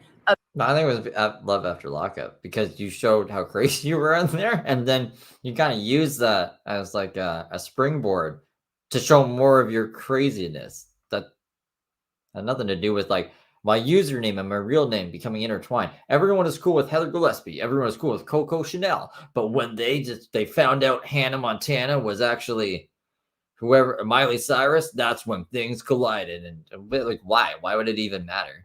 Abuse. And it affected. It's also, she doesn't like wear a mask or anything either. It's like you could tell, like, fucking, this is Heather Gillespie. Every single relationship I had in various ways. If you can imagine a scorned wife. Now, a lot of my demographic and the people who are watching my content, they're usually around my age, pretty open-minded, like attracts like, you know what I mean? So the people who really are here, are friends with me, or who believe in the same things I believe in, they would never call DCFS on someone because, they do sexy content. Okay. So it's not someone who is my normal demographic. It's someone who most likely, and my guess is that it's someone who saw a charge on their husband's credit card bill or wife's credit card bill. Oh, this conspiracy. You called the cops yourself. Remember when you thought people were trying to break into the house and you had them like hide in the closet and then you called the cops and they came and they took the kids? Remember that, Heather? Why are you thinking like some woman who had a husband who was watching my sexy work saw the credit card payment and then decided to ruin my life? Is that where we're going? Saw that it was a purchase, maybe saw some direct payments through Zelle, through Cash App, through Venmo, or something like that. And they are a spiteful person and they began to contact DCFS. DCFS, the Department of Child and Family Services, does not have the, let's call it evolution necessary to handle people who have a public following. It should be illegal. They're in direct violation of every single one of my rights, as they've been, for quite some time. Now let's talk about it. My children, before I gave birth to Weston, I have a 4-month-old. I have 3 other children, Viviana, Lewis, and Alexis. My children have lived with me in my home from their birth. and gone to their father's houses on the weekends, usually 3 days a week with them and 4.5 days, 3.5 days with them, 4.5 days with me. Okay. Sometimes alternating. Sometimes if I was, really busy at work, they'd spend 5 days at their dad's and only come home, on the weekend for me. But for the most part, I was the primary custodial parent for their entire lives. My children are now 17, 16, and 10. Weston is 4 months, but he's separate from this. As people began to be scornful and hateful and, all of these. Oh yeah, like her family was calling DCFS like during the most recent pregnancy and everything, but she was referencing like when she was doing her cam work, but these nefarious women were calling DCFS on her because they seen charges. It wouldn't even say like directly to Heather either. So like I don't know how they would be able to target her. It'd be like a card or a charge on like whatever site she was using, right? If it was like a Zelle payment. I don't know how Zelle works. Maybe they would be able to get the name from Zelle, but like it's just not that's not what happened. That's not according to her own story, that's not what happened. So it's interesting to me. Hater words that I could continue to list. DCFS would pop up and knock on my door unannounced. DCFS went to my youngest daughter, who was 6 years old at the time, went to her classroom, removed her from the classroom and brought her to the that's a Canadian show, Kids in the Hall. community hospital ER, where a man doctor who A man doctor, opposed to, I guess, a female doctor. did not give permission to, looked at her body to make sure she was not being assaulted. Now, what on earth about that situation seems legal? Did this situation happen? What were you doing? What on earth about that situation seems ethical? The answer is none of it. On top of that, that's very Daisy. So her LGCFS cases were due to the cocaine and escorting and neglecting the kids. So like, there you go. I don't like showing like that stuff because it's like I was like I was saying before, like people are afforded like privacy to a certain extent. I'm not gonna look into her kid's past life or anything, but like it's just like why are we? Well, she always tries to rewrite history, but it's just like your own stories don't make sense now. Like it's a bad look, Heather. You're an unreliable narrator for your narrative. I had been threatened and coerced and extorted. And we can go over those words if you don't know what they mean. Basically, I was told, you're going to do X, Y, Z. And if you don't, I'll be back to take your children from you by law enforcement agents. I'm not against the police. If you think that I am, you have the wrong idea. I'm never going to be against the police. I'm never going to be against any one, organization. There are bad people. There are good people. That's why they're interested in Scientology. There are people who fall in between. Whatever happened with that? There are people who were bad and turned good. There are people who were good and turned bad. People are static, forever changing. So what I'm saying is my biggest vulnerability is the love, and most people is the love that they have for their families and their children. Social media, which I am a huge fan of and has been an advocate for me and a large tool in business for me in many, many ways. Social media allows people to be found. It allows people to live their lives in a public way that before this, only reality TV and sponsorships allowed. On top of that, you have background checking software available. Say there is no social media. I can download an app like Been Verified. That's just one example of many, hundreds. But yeah, I think it's the 8th Monday. Yeah. We might do a Heather stream Monday. I got to do a cup stream for the members tomorrow. And I can download that app and I can pay a subscription, a monthly subscription, and I can have as many background checks as I want with very little upfront information. So it's very easy in the age that we live in to get information about people, find out where they live, find out their phone number, and find out, more. I mean, like the FBI thing. That's cute. Like I would have never have guessed she tried to apply for the FBI, but it's very Heather. I can see like where the thought came from. Like, well, if they're not going to help me, I guess I just have to help myself by applying for the FBI. In some sitcom, in some universe somewhere that actually happened, and she's just out here like ruining every case. Issues as such. Now, 7 times I was investigated by the Department of Child and Family Services for She'd be assigned to like some sex trafficking thing, and like she'd have this guy in the interrogation room, and she'd be like, "What do you know about Dylan Smith?" And he's like, "Who the fuck is Dylan Smith?" She's like, "I know you know." And then like it would just spiral. child abuse. 7 times the case was closed unfounded, meaning I was innocent, meaning I was not guilty. 7 times just in the past 6 years. I have not sold sexy content or worked in that capacity since 2019. We are in But it's not about that. There's lots of moms who make sexy content now, and they're not like busting down their doors or trying to get their kids taken away, because they're responsible parents. Like this is, like you said, Heather. This is 2024. This is a very progressive time in society right now. What you tripping about? 2024 today. Okay. Besides that one issue with my child being taken out of school and taken to the ER where she was examined without my permission, there are numerous. Well, why would she have been taken out of school and all that? Unless like maybe she said something to like a counselor or something like that. I don't think they would force anything like that unless there was like ample reason. Numerous other instances where my children were bombarded with questions from strangers, where my children were led, baited, where my children were incentivized, scared, or extorted to give. What's interesting, like Heather thinks like the kids were incentivized by like what do they use to incentivize them, Heather? I think it's interesting because she's like, that little dopamine hit every time like you say good morning, you're beautiful to the person that you love. She's like, I want to be that person for my kids. Like she wants to be that thing that they're attached to. And then she also like I don't know. She's like all the gifts and everything. Like it seems like she's trying to incentivize them to be like, just tell the world I'm a good parent. Everything can go back to normal.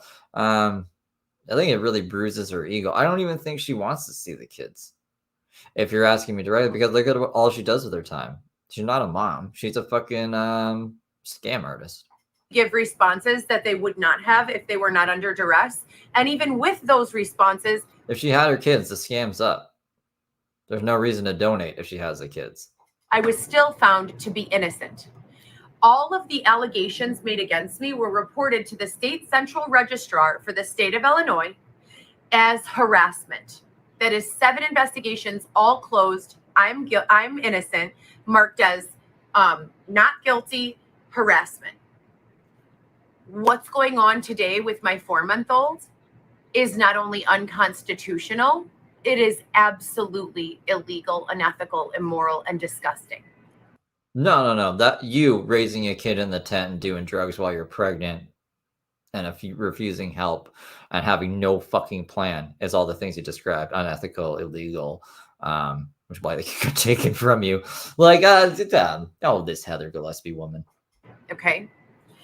I want to talk about the Department of Child and Family Services is in a situation where they, by whatever ruling is, or whatever governing body is, supposed to be holding them accountable, they are supposedly valid in separating a child from a parent before a full investigation has been completed.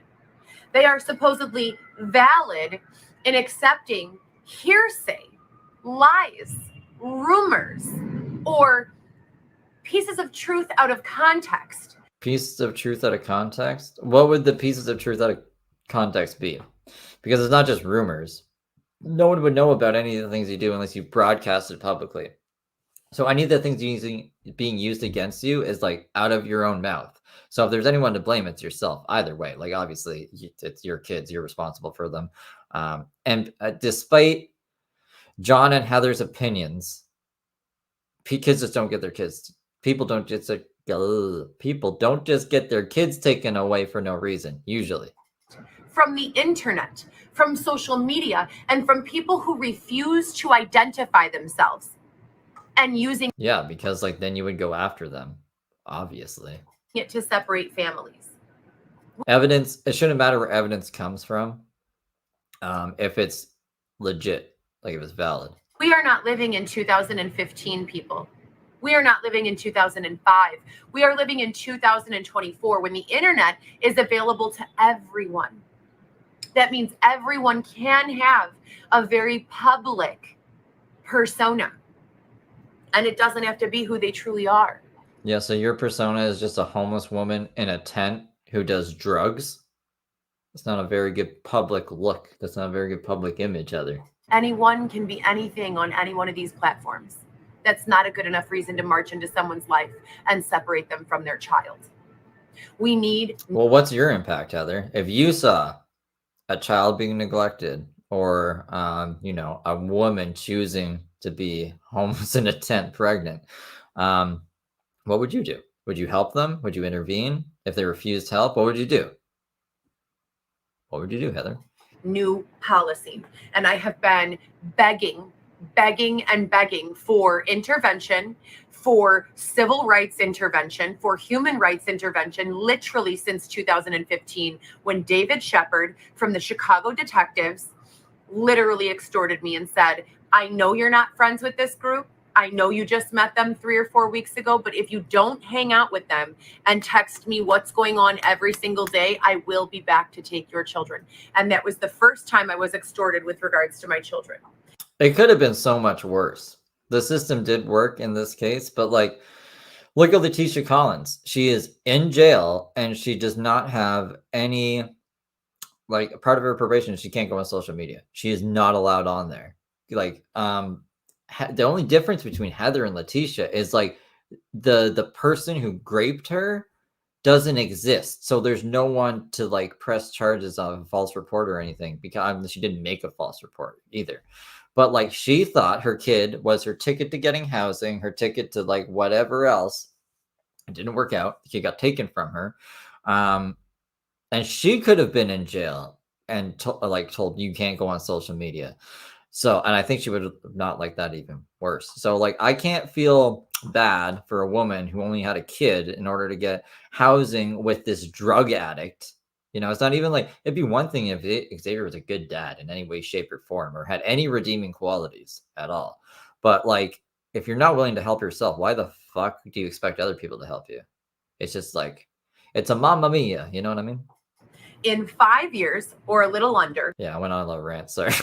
From 2015 to 2014, I'm sorry, 19. So 2015 to 2019, I was extorted by an officer of the law, David Shepard. This case was heard in an internal affairs court. Do you have a link to the one after this live, Utah girl? Because I couldn't find a copy without like commentary on it. Courtroom in front of the detective and about 20 of his peers. And I was found innocent. Okay. After that, it started with strangers. Always I was found innocent. Never was I charged with anything. And my children were never removed from my custody. My children have legally remained in my custody until the day I was thrown out of my home unlawfully in 2020. So understand that from 2015 all the way until 2020, 5 years or a little under, I was being harassed in more ways than you could ever imagine. The Department of Child and Family Services will conduct a full investigative interview against you with no proof, nothing other than hearsay, but the Chicago Police Department will not investigate a murder, will not investigate. Who was murdered? A rape. No, really, who was murdered? Will not investigate a break-in, a home invasion, or a theft without proper cause or numerous. The only one I saw was a commentary. Well, maybe, like I said, we're almost at 3 hours. So probably after this, I'll put a gap in it. And then next week, if I don't have a copy of it without commentary, we can just watch it with whoever's commentary that was on it. Numerous credible witnesses I know, because I have been on the victimized side of each and every one of those cases, minus murder, since 2019. I have reported them all to the police, not just Chicago police, Lombard police, Barrington police, which is Lake County police, Elmhurst police. Yeah, the egg theft. Someone stole my eggs while I was cooking them right off the stove. Top priority. I have followed up countless times. None of those agencies have launched any formal investigations into anything. None of them. You didn't cooperate with any of them. And I'm still living in a literal homeless shelter. Well, it's a boutique hotel that they turned into a homeless shelter. Boutique hotel. We're really roughing it out here, guys. We're bathing in breast milk. Xavier's listening to all the tunes he could ever want, giving shout outs to dead people. Maybe Xavier will OD and he'll be joining them. I don't know. That's dark. Hopefully that doesn't happen. I don't even know. I don't even know if that would be good or bad, like for Heather or anyone else involved in the situation. While we try to figure out what the next steps are. I'm separated from my children. This is going into the 5th year of that separation, and I only have FaceTime and video chats and text message as a tool and an outlet to parent my children, my babies. My son is 4 months old and I breastfeed him. You know, there's a lot going on with that case that I want to get on the live and say, listen to this, you guys. United States, happy 4th of July, Independence Day in the United States of America. And my rights are being so blatantly violated. And I am a citizen of this country who has been paying taxes and contributing for a very long time. Yeah, it got dark for a second. Sorry. Since I was 15 or 14 years old. I've said it before and I'll say it again. I needed a work permit the first time I got a job. I am representing a demographic of people who have been going through the things that I have been going through for 20 years, maybe longer, maybe 50 years. I am representing a demographic of people, starting first and foremost with myself. You know she would, Rocky. You know she would be asking for donations for Xavier's head, so. Who are afraid, historically have been scared to share their journey and ask for help. I am representing a demographic of people who have had no choice but to engage in objectifying, harmful behaviors to survive. My voice will continue to represent a demographic of people who have been unheard, who have been unseen, and who have been ignored. But I won't stop there. My voice also goes to represent people who have money and power. My voice. Heather is representing everyone here. Anyway, she needs anyone in her corner, basically. Is going to be used to offer perspective from both sides. And I'm grateful that we have social media where all of the innermost workings of my mind can come out in a way that allows all of you to relate, to perceive, to weigh in. But I really want to leave this live with. You want to leave this live? This isn't ending. I just checked the time. It's like a half hour left. The long-winded wrap-ups, guys. Half-hour wrap-up. There are 3 topics that I have. Okay, I guess we got 3 fucking topics. I guess 10 minutes each to discuss today. That first one, the really, really jaw-dropping, shocking realization that as a person with a large social media presence, when I was first, affected by a stranger calling DCFS on me, and I'd like to reiterate and stress the fact that my 3 children, Viviana, Lewis, and Alexis, prior to Weston's birth, were never taken by DCFS or protective custody. Never, not once. My 3 big children lived with me by court order from their births all the way until the day I was thrown into the street in 2020, at which point in time they went to stay with their fathers. Thrown into the street? Oh, because she got kicked out of Dylan's apartment? Why would I have my kids in the homeless system with me? I would not. My youngest child, Weston, who was just born in February, I was homeless when he was born, which gave DCFS the right to put him into a protected custody until I have shelter that's adequate, that's deemed adequate by the court. Mm-hmm. Because you had 9 months to get shelter, and what did you do? What did you do? I believe this is adequate shelter. It's not permanent. You're moving tomorrow. Well, However, I guess like the day after tomorrow. We're technically it's Sunday, but it's kind of Saturday, right? So like you got 24 hours, Heather. What are you gonna do? I'm going to touch on that. There's something called FSS and Norman services that I've just recently learned of, and I want to discuss that as well. So I just want to reiterate, you guys, for anyone who's listening, DCFS, the Department of Child and Family Services, will break up a family for no reason other than a phone call from. That's the other thing too. Like if anyone is like looking up stuff about Heather, it's because Heather leaves breadcrumbs everywhere that I guess think help her case, but it just makes people able to verify that she's full of shit. The only thing that had a sliver of truth was the bludgeoning. So far, everything else she said is gobbledygook. From someone who does not need to identify themselves. Do you understand that? That means that if you have children and you have an enemy, that enemy can pick up the phone, anonymously call and say any sort of slanderous information, and you 1000% will be getting investigated by the Department of Child and Family Services. And it takes a lot for a kid to get taken. I've seen I don't know, in Canada, I've seen like them investigate kids before because I've had people I know had it's just called CPS. I think it's CPS, CAS in Canada, Child Assistance Services. I don't know. But they basically were just like, you got food, like the kid's happy. All right, peace. They kind of left him alone. And I like personally, I wouldn't have thought the house is like fit to raise a kid. But they're not my kids. Like I didn't call a fucking cast, but I seen it happen. They won't just like for no reason take a kid. Maybe in America, but not even in America. Do you remember it was on Netflix? I think it's called Trial 4. It was I think his name was Gabriel Hernandez. I might be getting that wrong, but the child services was called on that kid like 1 billion times, and he should have been taken out of that household, and they left him there. He ended up dying. So like, no, child services doesn't just take kids away all willy-nilly like that.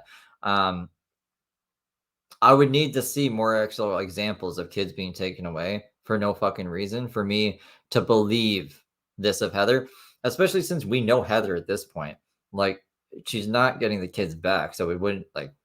A normal person, even if they were wrongfully taken, would have been able to show that they're adequate parents and they would have been able to get the kids back. There is another Netflix documentary, actually, Worst Roommate, where like the person had a kid and she was staying with her roommate, and the roommate, while she was at work, got a protective order on her and custody of her kid somehow. But she got the kid back within like a week because she's not a crazy, insane person like Heather is. So again, like, yes, the system is flawed in certain ways, but not to the extent that Heather is describing. It's annoying. It's annoying because like it'll make people think that, I don't know, other certain things can't happen when they can. And like, it's a slap in the face for anyone who's actually had to deal with something like that. You know what I mean? It will happen. But a woman, and I know I'm not alone in this, I know there are many women out there who have gone through this, and men, I'm sure also, who has been robbed, raped, unlawfully thrown out of her home and into the street for a little under 5 years, and reports all of that to law enforcement can be ignored. Not only did I report it, I provided solid evidence. So I don't think my ego is not so large that I believe I'm the only person who's ever been affected by these sorts of things, by these circumstances. As I said before, I'm fairly certain that the demographic of most of the people who are affected by them are ignored, unseen, unheard, or they're not believed in. You know, there's something that they call discrediting a witness. It's a formal tactic that is used regularly when there is a witness who knows too much, who will do too much exposing, there are campaigns launched against that person, smear campaigns, slander campaigns, harassment campaigns, intimidation campaigns, crazy making campaigns. I have seen people and heard of people being admitted to long-term care facilities against their will who had no history of any sort of mental issues because they knew too much about a certain person, place, or thing. We are in 2024 where we have IT systems for every single government branch, where we have IT systems for medical records and medical record recording, where we have IT systems for every credit card purchase that's made, for every ATM transaction that's made, for every time you pass through a toll booth. We have biometric facial recognition data for every single time you walk into an airport or any sort of federal building. What are we getting at, Heather? What are we getting at? Want to know. I like how in like one live she's like, we got to protect the biometrics, and then the other one she's like, look at all this stuff. Obviously they can find out who did these terrible things to me. Do you think that she believes her own lies at this point? Because obviously, like, there's no biometrics for people who don't fucking exist. You know, right? Right? In the absence of the assistance that we're promised living in this country, what is expected of this demographic so that they can have the same quality of life that everyone else wants? What is expected from these people so that they don't have to be harmed anymore? What is expected from them so that they can have children and be happy and healthy, you know, and live well together, so that they can give their children and future generations access to all of the opportunity that the rest of us have had? My family has always worked incredibly hard. My mother has been working 6 days a week since I was a little girl. My father full-time at least 5 days a week. I'm doing manual physical labor. I've been working since I was 15 years old in many various capacities. I want to know if just simply being a decent human being and working full-time is not enough. What is it that they're looking for from us? What do we need to do? Recently, after the birth of my son Weston, and we're still going through all of the services in court, and as I said before, as tempting as it is for me to describe all of the ways that I have been unlawfully dealt with and manhandled systemically, hacked, my information shared, my confidential information shared, bullied, antagonized, baited, all of the ways that I have been unlawfully handled, I'd love to share with you. Unfortunately, and incredibly opportunistically, I was put under some sort of oath that I would not share the details of these investigations with anyone. That was pretty. That was something. She had like a Grimes look to her, kind of. So I can't, but I can share this. Recently, my family and I, shout out to my worker, Jessica. Thank you so much. The worker, Jessica. Who is the worker? Why are we doing like the Vulcan hand sign? That's like some Star Trek stuff, right? I appreciate you more than you'll ever understand. We were referred and accepted to a program called Norman Services. Norman Services. I want to read this to you guys. What is Norman? It is the policy of DCFS not to remove children for poverty alone. DCFS cannot remove your child or fail to return your child to you because Mama Bear said she got an email once and had all of Heather's info, including her passwords. This was a while ago. Really? How does that happen? What? I'm just trying to think, like, so either Heather told somebody all of her passwords for like them to manage her social media, which the only person I could see her doing, I don't even think she would trust Xavier to do this, but I assume be Xavier, right? And Xavier's like selling this. I don't know. I could see someone being like, I will give you $50, Xavier, to get some fentanyl if you just fucking give me all their passwords. And then they send it to like the creators or something. Or she's pissed off the world enough that a hacker is taking it upon themselves to like do that. And I don't even know how like that's possible. That's crazy though. That's true. Maybe there is a little bit of truth to the they shit then. But then like, how does she still have access to everything?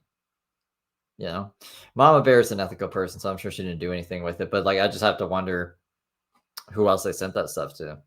Because of your living circumstances, i.e., lack of shelter, food, clothing, or other items, unless there is reason to believe that the conditions cause imminent risk to your child's life or health. If such does occur, DCFS has the duty to provide services to assist with these problems. DCFS has created services often referred to as Norman services for families who have one or more children who are at risk of being placed in DCFS care, or who have children who cannot be returned home. And one of the reasons for the risk is lack of food, lack of shelter, lack of clothing, or lack of other items that, if providing this service, will keep your child in your care, or if the child is in DCFS custody, will help your child return home. This is a phenomenal thing that I was pretty sure we had forever. That is just now 4 months into this process, almost 5. My son turns 19 weeks on Monday, so almost 5 months old. Just now we're being referred to this program. This is Norman by DCFS, and I'm going to post this on my Instagram.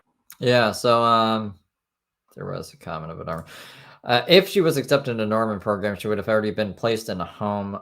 We would have had also, we would have also seen her visitation increasing almost every day, if not every day, to almost every day, if not every day. She's lying.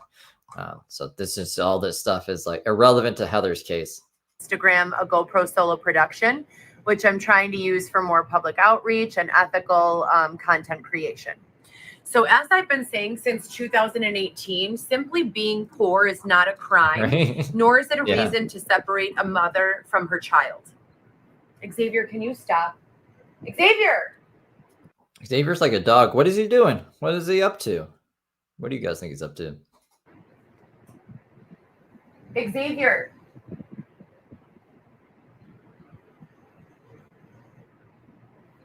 Xavier, you're going to get in trouble.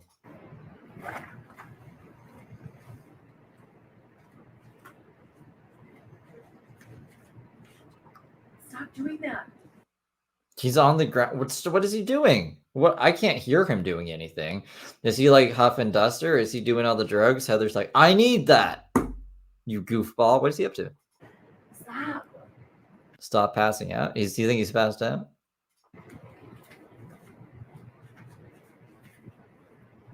Do you think she's got like a little like ring camera or baby monitor on him, and she could hear him like snoring or something, and that's why she knew if he was sleeping? Remember, she said she cooked dinner for the old guy trying to break into her apartment. Yeah, I forgot about that. No, yeah, I remember her in one of her rants. She was like, I'm a nice gal. Like, I even offered to give him food and stuff, like just to leave me alone. And then they took my kids. Mamma mia.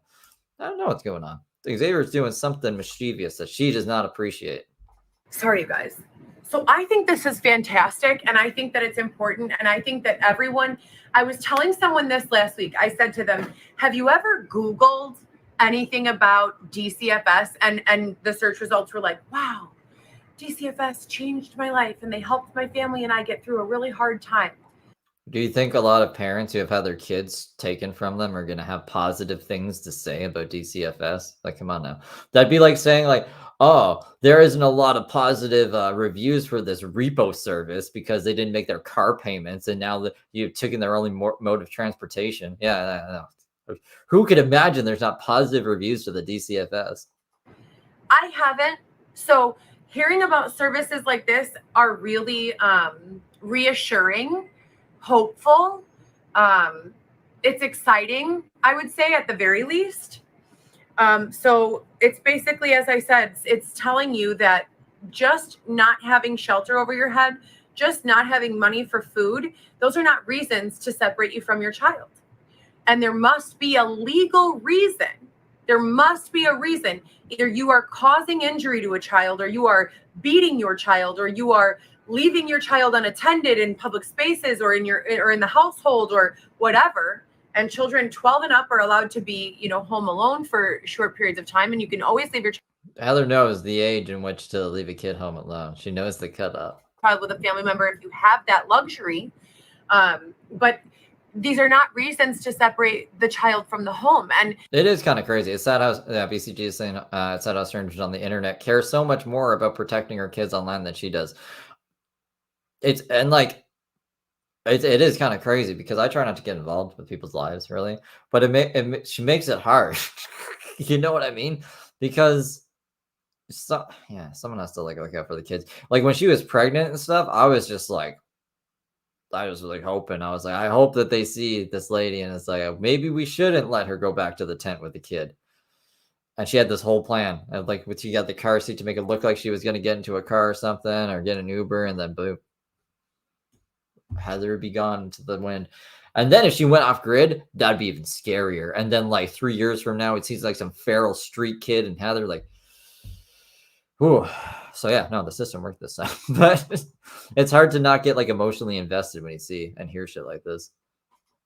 they are starting to realize the damage that is being done to these children, specifically in areas of adversity, in areas of low socioeconomic, perspectives, standings, incomes, mental health, underserved, all of these key words, all of these buzzwords for all of these groups, and identifying all of these people who are the most at risk for these types of exploitations. These laws exist. These services exist. So why am I involved in this for 5 months, and I just got accepted or referred to the program, a week ago? That's basically what I want to know. And how do you ensure that for your family, you will be offered these services if these are services that are offered to everyone? No, these are services that are offered to people who don't have a house or whatever. This is like extenuating circumstance kind of stuff. And I assume they don't have unlimited places. That's why your solution to solve homelessness was to like, look at all the unoccupied places that aren't fit to house people like to live in, and just put homeless people in. I'm Heather Gillespie, full of ideas, guys. There's more I'd like to read.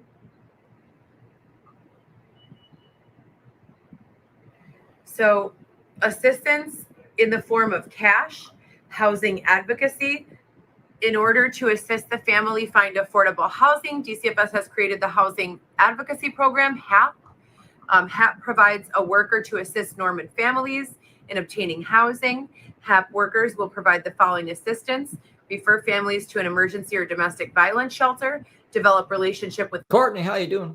landlords through ongoing contact, provide apartment listings, prepare families to meet with potential landlords, assistance with transportation to view apartments or meet with landlords when necessary, assist the family in applying for income assistance, link the family to community resources to meet substance needs, Xavier.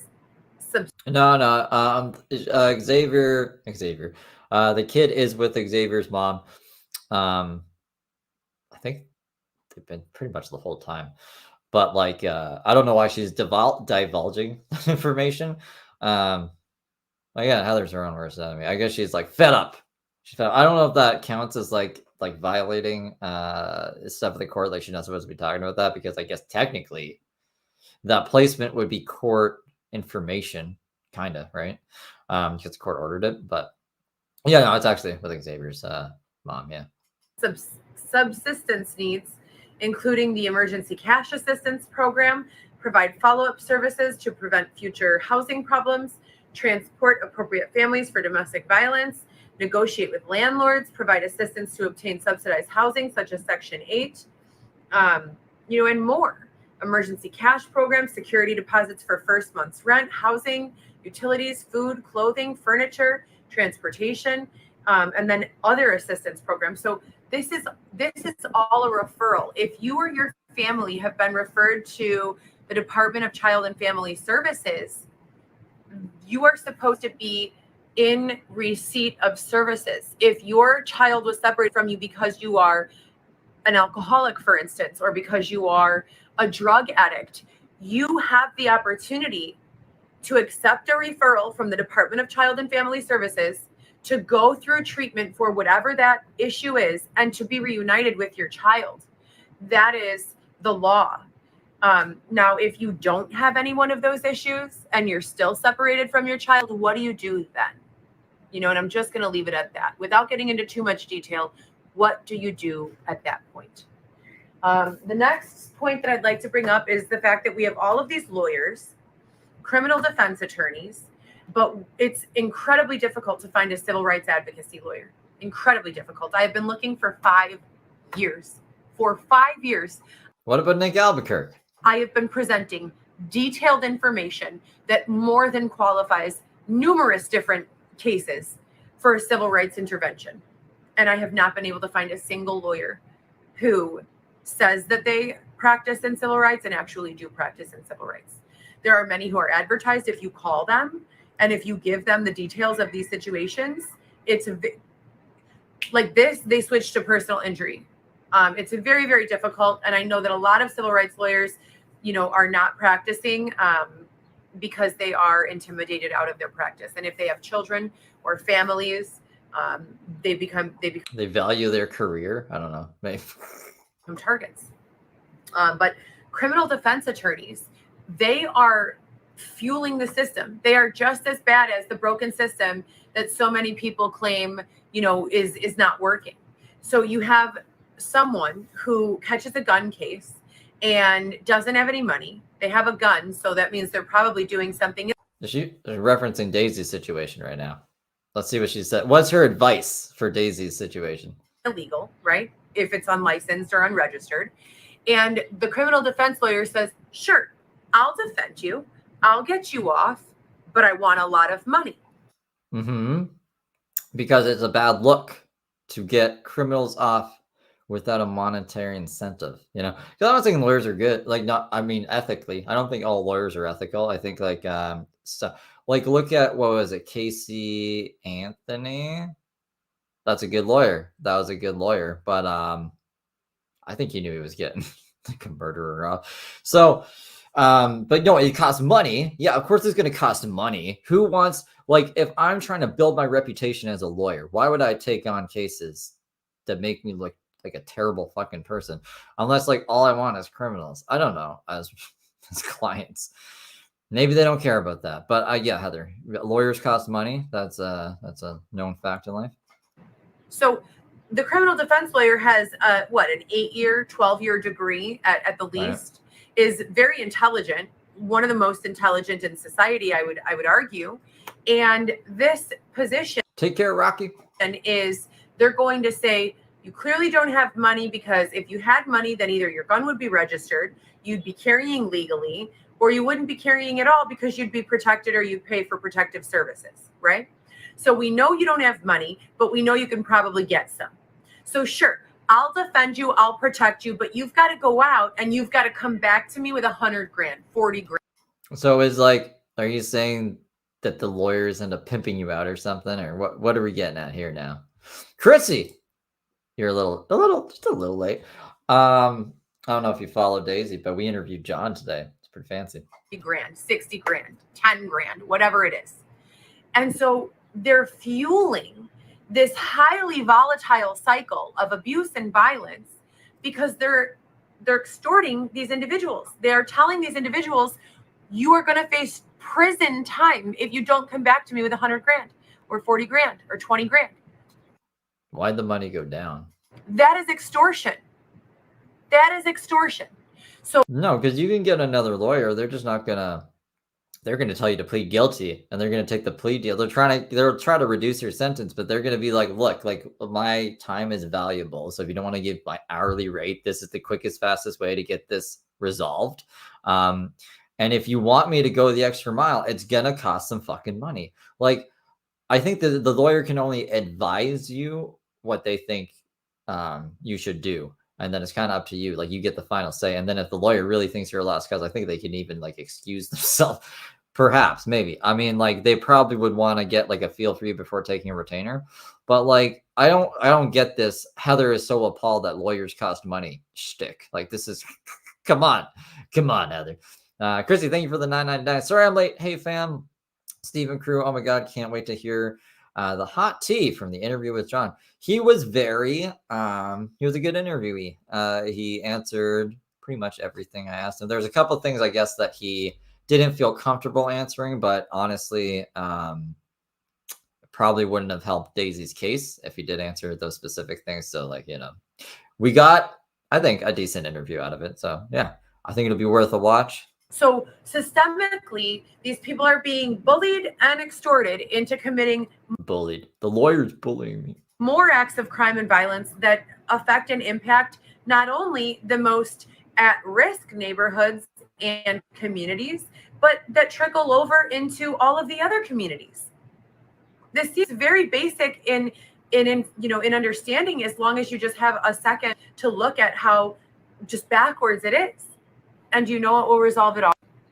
Universal basic income. Basic income.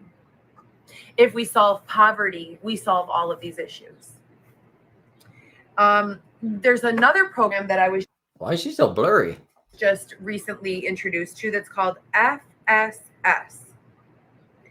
And this program is called What Family are these emojis? Are these little pancakes? Hold on, I'm trying to zoom in on them.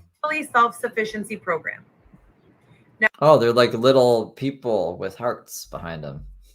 Why did I think they look like pancakes? Now, historically, first of all, I want to give them a shout out. This is through the federal government, HUD, Housing and Urban Development.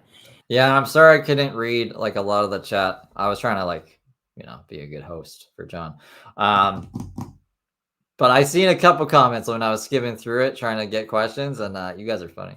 I want to give them a shout out because they have office hours publicly documented. This for every single agency in the government that is accepting taxpayers' money. This is a really scary resolution. Like this ghost Heather Should be required. There should be a public record. Xavier, can you please stop? What is he doing? Can you guys hear anything he's doing? I have headphones in and I can't hear anything he's doing. Heather has Sonic Super Bat hearing. There should be a public record of all of their office hours, all of their webinars, and all of the things that they He's probably just tapping his legs to the beat, and being like Def Leppard, house music, bipping and bopping. go through. All of the things they decide on, all of the changes they make. This should be transparent and visible to everyone.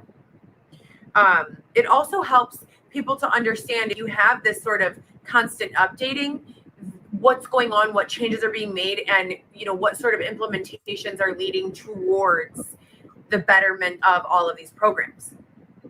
Now, with that being said, this is called the Family Self-Sufficiency Program, and I don't know all the details of the program, but what I do know He might be. I didn't even think of that. Could you imagine? How embarrassing. is they house families, they help families get assistance. It's a 5-year program, and they aim to have families completely off of all welfare assistance by the end of the 5 years. Why haven't we been doing this since the beginning? Why has welfare significantly, I don't want to say imprisoned, but I like how when there's a good idea that she likes, she's like, why hasn't this been implemented from the beginning of time? What are we even bitching about this, Heather? This would be like, why did it take so long to abolish slavery? I don't know. Because the world takes a long time to do things. But why is this even a fucking complaint? but significantly, increased the likelihood of situational poverty, circumstantial poverty, and, poverty of convenience, poverty of inconvenience, convenience, what? Just convenience is the best word. It's a lot more convenient to not make any money at all and then have enough money for your groceries and public housing than it is to actually learn any life skills, contribute to society in any way, etc., and so forth. Especially if they're like she has a social media presence or whatever, right? It would be good for their image if she had a case, and then he could take on more higher prestigious, I guess you could say, content creators. Be like, look, I represented Heather Gillespie. right? And I got her off. I could do the same for you, and this is what I was able to do. Yeah, like if she actually had something, a lawyer would take it.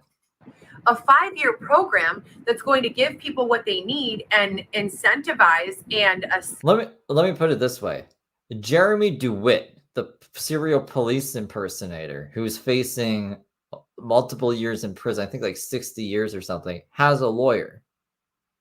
And I don't think he's getting paid very much, but he convinced someone. He convinced someone enough that he's worth representing.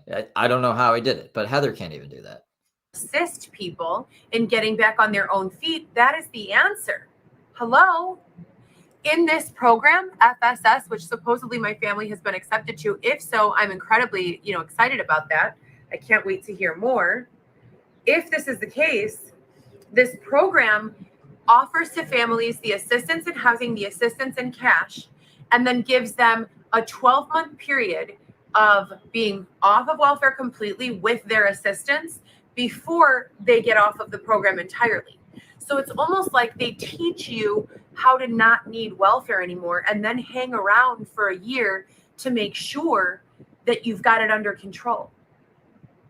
These are programs that technology is going to allow us to offer, or is allowing us to offer, to the masses, to scale, to people at scale. So this is very, very important. This is definitely incredibly beneficial.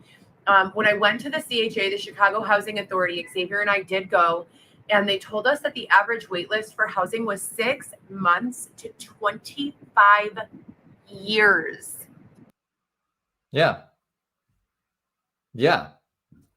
I don't think you'll have your kid in 25 years. I think he'll be moved on, hopefully, in life, off to bigger and better things. This is why you don't get pregnant in a tent on the street.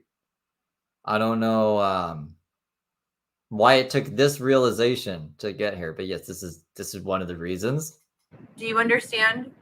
Years, 6 months to 25. So this is like the quality of her live stream. Unless is it like this way on YouTube as well? Because I downloaded it from YouTube so I can put it in the player so I can control the thing with my foot. Because oh my god, I almost choked on nothing. Because I I have this like hotkey, and I don't think I can make a hotkey for YouTube unless maybe I could. I don't know. I'm not a hacker. Maybe I could be one of these days, like Heather Gillespie. But I wonder if it's because I grabbed this like 30 minutes after it was uploaded. Maybe the quality got wacky, but it was fine at the beginning. We're just going to roll with it. I was better before. That's why I'm like, does that even make sense to me? But I don't know. I don't know if it's worth pulling up. There's 14 minutes left. She looks like a ghost. She looks scary. Years is the average. I'm curious, though. I'm going to double check. Is what they said. I couldn't believe it. They discussed that generationally, the properties are handed down from generation to generation, which I understand. It's very likely that if you lived in poverty in a 1-bedroom, project unit, that your children would have, a lot of poverty barriers to overcome. And not that it's impossible to do so, but that it's highly unlikely, because we know the rules of psychology are that we will be influenced heavily by the people who are around us, and that we will be the fifth of 5 in any room. So the 5 people we spend the most time with, we will be. Oh wait, she's coming back. She's coming back from the blur. The video I'm skimming through on YouTube, she's like holding up a press and it goes blurry kind of again, but at the end it looks the blurrier she gets, the better she looks. I mean, as long as we can hear her, I think that's the main thing. Guess who's back? Back again with the tech boxing. Whoa. I need to smoke another bowl, but I don't want to leave you guys. So I'm just going to play it. I'll step away. If I hear, I have headphones in my ear, so if I hear anything important, I'll remember, I'll come back. But yeah, I'll be right back, guys. Be like them in many, many ways. Children are not equipped to make the determination of who the best 5 people to spend time with are, so that they can have the best overall outcome of influence. Children don't know how to do that, nor should they have to. With that being said, the chances for generational poverty are incredibly high, very, very likely. Unless there is some external intervention, they will repeat themselves. Now, for me, my parents were middle class and working around the clock, and we haven't been able to break out of that. My generation has not. My sister lives paycheck to paycheck, might have a couple grand in the bank, not much. She's still in college debt. I'm still in college debt. I'm not even being permitted to work right now for whatever, reason that I can't really truly define. I've sent out resumes and applications as if my life depended on it, and I've not been assisted. So it's very troublesome to think about the future generations. And I want to close with this last thought. For Independence Day in this beautiful country, the United States of America, and for the entire world, we all had nothing at once. There was a time in history when none of us had anything. None of us. And we all fought to take what we wanted. Property, which was just land. And on that land, we built business, we built living conditions, whether those were condos or apartments or, shacks or houses or whatever it was. And if you weren't around in those times, or you didn't have an ancestor that was around in those times to build, your only hopes at having somewhere to live is if you rent a property that's incredibly overpriced and pay someone else's wealth, contribute to someone else's wealth, or if you acquire a property for an incredibly large amount of money that most people will never be able to pay off in their entire lifetime of paying a mortgage. And that's assuming you never have financial hardship. So the American system, and I don't know what goes on in other parts of the world, but I can only assume that it's similar, is broken. And in 2024, the day of IT systems that are logging all things everywhere, there is no reason for it. We must do better. We have got to do better. I am letting you guys know that there are a lot of people who are dumber than me. There are a lot of people who are smarter than me. But for the purpose of this point that I'm making, I want to point out there are a lot of people who are dumber than me, more ignorant than I am, more naive than I am, exposed to less than I am. So basically, she just went on her whole, back in the day, no one owned anything, and now people do, and I don't like, I don't like it. Well, then, Heather, go found your own country. Then go off into a country that's underdeveloped. Go claim some land, and then develop your own laws that are better than fucking DCFS's laws. Go invent the internet. Go start a power grid. Go fucking dig a well. Go start a sewage system. And then when you are tyrannical or whatever you want to fucking classify the system that's being used against you, you can look back and be like, isn't this ironic? But it'll never happen because Heather is lazy and she needs this infrastructure already set up to survive. So I don't know why she is so hell-bent on not following the rules if she likes it here so much. And they are sitting in very similar situations to where I'm sitting, being silenced and not being able to advocate for themselves or others because they don't know how to explain what's going on or because they've been threatened out of doing so. If you already I wonder what Heather's laws would be if she ever did do something like that. Know and you've done nothing, then shame on you. And if you don't know, then now you know. So we have got to use our IT systems to the best of our ability to log all of our properties and to distribute them in a way that, in my opinion, eliminates ownership. What do you mean? This is a problem, Heather. If no one owned anything, if no one owns any property, that would open the door to anybody invading anyone's fucking living space. So now anyone who's on the street could just come into your place because no one owns any property, right? And the same goes for what the fuck kind of world is that? Completely eliminates ownership.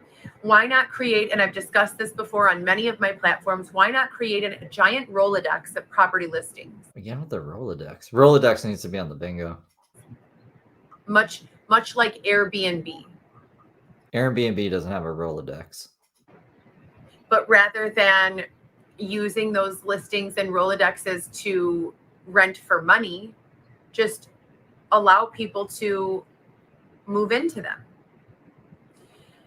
We can use AI and all of the advancements that we've made in technology to advocate for people who need to be advocated for, to provide for people who need to be provided. Imagine working your whole life. You know what I mean? Like actually putting in decent hard work, making an honest living, buying your house, going to retire, and then Heather Gillespie comes along, homeless fucking insane woman, and says, you know what? You shouldn't own your house anymore. Now you got to go online and hopefully first come, first serve. You get the house again, or maybe a better house, maybe your worst house.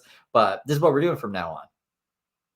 Give your shit back, you crazy, lazy bum, because I'm Heather Gillespie and my kids are taken from me. Like, she has no self-awareness. Provided for, and to communicate people's situations as they are while creating solutions for those situations. I want everyone to know that I've been sitting in my situation for 5 years, not because I'm complacent, not because I'm unmotivated, not because I want to be here. I have been doing everything in my power for myself and my children to get myself into a better situation. If there is no incentive, then what are we doing? If there is no incentive, meaning if good behavior is not rewarded, if following societal guidelines and norms is not going to be rewarded, then what will be? That's crazy. Was Heather like an only child? Like, is she the oldest? Is that why? Because that's pretty crazy. And if there is no incentive, then what's stopping people from, some sort of, I don't know, retaliation? And if it's AI and radiation and all of these other very controversial subjects that I choose to, kind of steer clear of. Radiation? What about radiation? If that is what they mean when they say under control, shame on all of you. Like, for real. Maybe Heather was blurry because Xavier was watching Korn. Just some good Korn music videos. And then it was like messing up her shitty hotel Wi-Fi connection. So she's like, stop that, Xavier. You're messing. We need the fuck. Who is going to donate us 5 private jets if our stream's blurry? How dare you control people who... She is the oldest. Okay. Well, that's unfortunate. Oh, Heather. Have children and families and others who rely on. How dare you control anyone but yourself? Xavier. We need to offer people opportunity. When you look outside on the 4th of July and you see the Pen filled up with boats and people celebrating and laughing and getting high and drunk and having weird, disgusting, irresponsible sex with each other and doing... What? Where is this happening? Weird boat orgies and God... In Chicago? Where is this happening in Chicago? Only knows what else they've got going on out there. And then you look on the other at the yacht. It's fucking the thing she's seen at the yacht club, guys. Man. Side, and you come back onto flat land and you see people who are struggling to even have a burger. She can't come here. She can't come to Canada. We can do better. That's all I'm saying. DCFS should not investigate more than police. Humans have rights, and there should be someone to call when your rights are being violated. And we need to be more solutions oriented. I already have the solutions to my problems. How do I enact them? How do I impose them upon myself? And the playpen, a boat party area on the lake. She doesn't like the playpen. Okay. Others in a way that will create impact and solutions. Right now, just to give you guys another little update, and then I'm gonna sign off. We're living in a homeless shelter where we've been since approximately 3 weeks after my son was born. We went to an emergency shelter as soon as Weston was born. They told us that we would be there until we were transferred to permanent. I just see her like looking out onto the lake and the orgies and stuff, and she's like, I bet you all of them have custody of their kids. Xavier, get me a fucking megaphone. Like, I'm surprised she doesn't have a megaphone actually yet. Shelter, Permanent shelter is not forever. It's a shelter that's longer term, that you remain until you get a house or apartment of your own. And this is where we've been since March. We were told about 2 weeks ago that the shelter lost funding and would be closing down. That's not the case. There are people that are new that are moving in this week, but they continue to kind of bully us around and say, well, we're going to move you elsewhere. This is where you're I think it's still the 8th. going to go. We don't know where you're going to go. You might go here. You might go there. It's not pleasant. It's actually terrifying. We've bent over backwards to say we'll go, where we need to go to get our son back. Please just let us know what to do. The staff have been helpful in many ways. There's a new person who was introduced who I don't much care for, because this person was incredibly evasive and manipulative in working with another resource. Promised us that she went, above and beyond to get us into this space, Xavier and I. And I called there, and the woman basically said we were not allowed there. It's a treatment center, and you have to be on a locked down unit. Like, it's for people who are transitioning out of prison or who have severe mental or drug problems and need. Well, you might tick one of those boxes, but then she's like, well, then people will know. You gotta send me to a bougie place like this boutique fucking hotel here. Inpatient treatment. So we don't qualify to go there. I want to be with my child, specifically my infant child, but all of my children. My big kids are safe because they're with. Whatever students get this room, there'll be so much history there. There'll be like a Heather ghost. Like energy of Heather is still there. I'll be like, man, this is where Heather did all those rants and the orange thing. Their father, my infant is in protective custody of DCFS. My infant. It's not fair. And like I said before, I continue to, use all of my resources possible to fight this in court. I want so badly to tell you guys what's going on in court, because it has been incredibly abusive. I can't even begin to go over the ways that it has been exploitative, abusive, and just completely unconstitutional. But if I do, they've threatened to hold me in contempt of court, which in itself should tell you that there's a problem. If it's against the law for me to discuss what's going on that's happening against me, that's unconstitutional and inhumane, that should send up some red flags to someone, in a position of power who can step in and help me. I hope that you guys have an amazing 4th of July.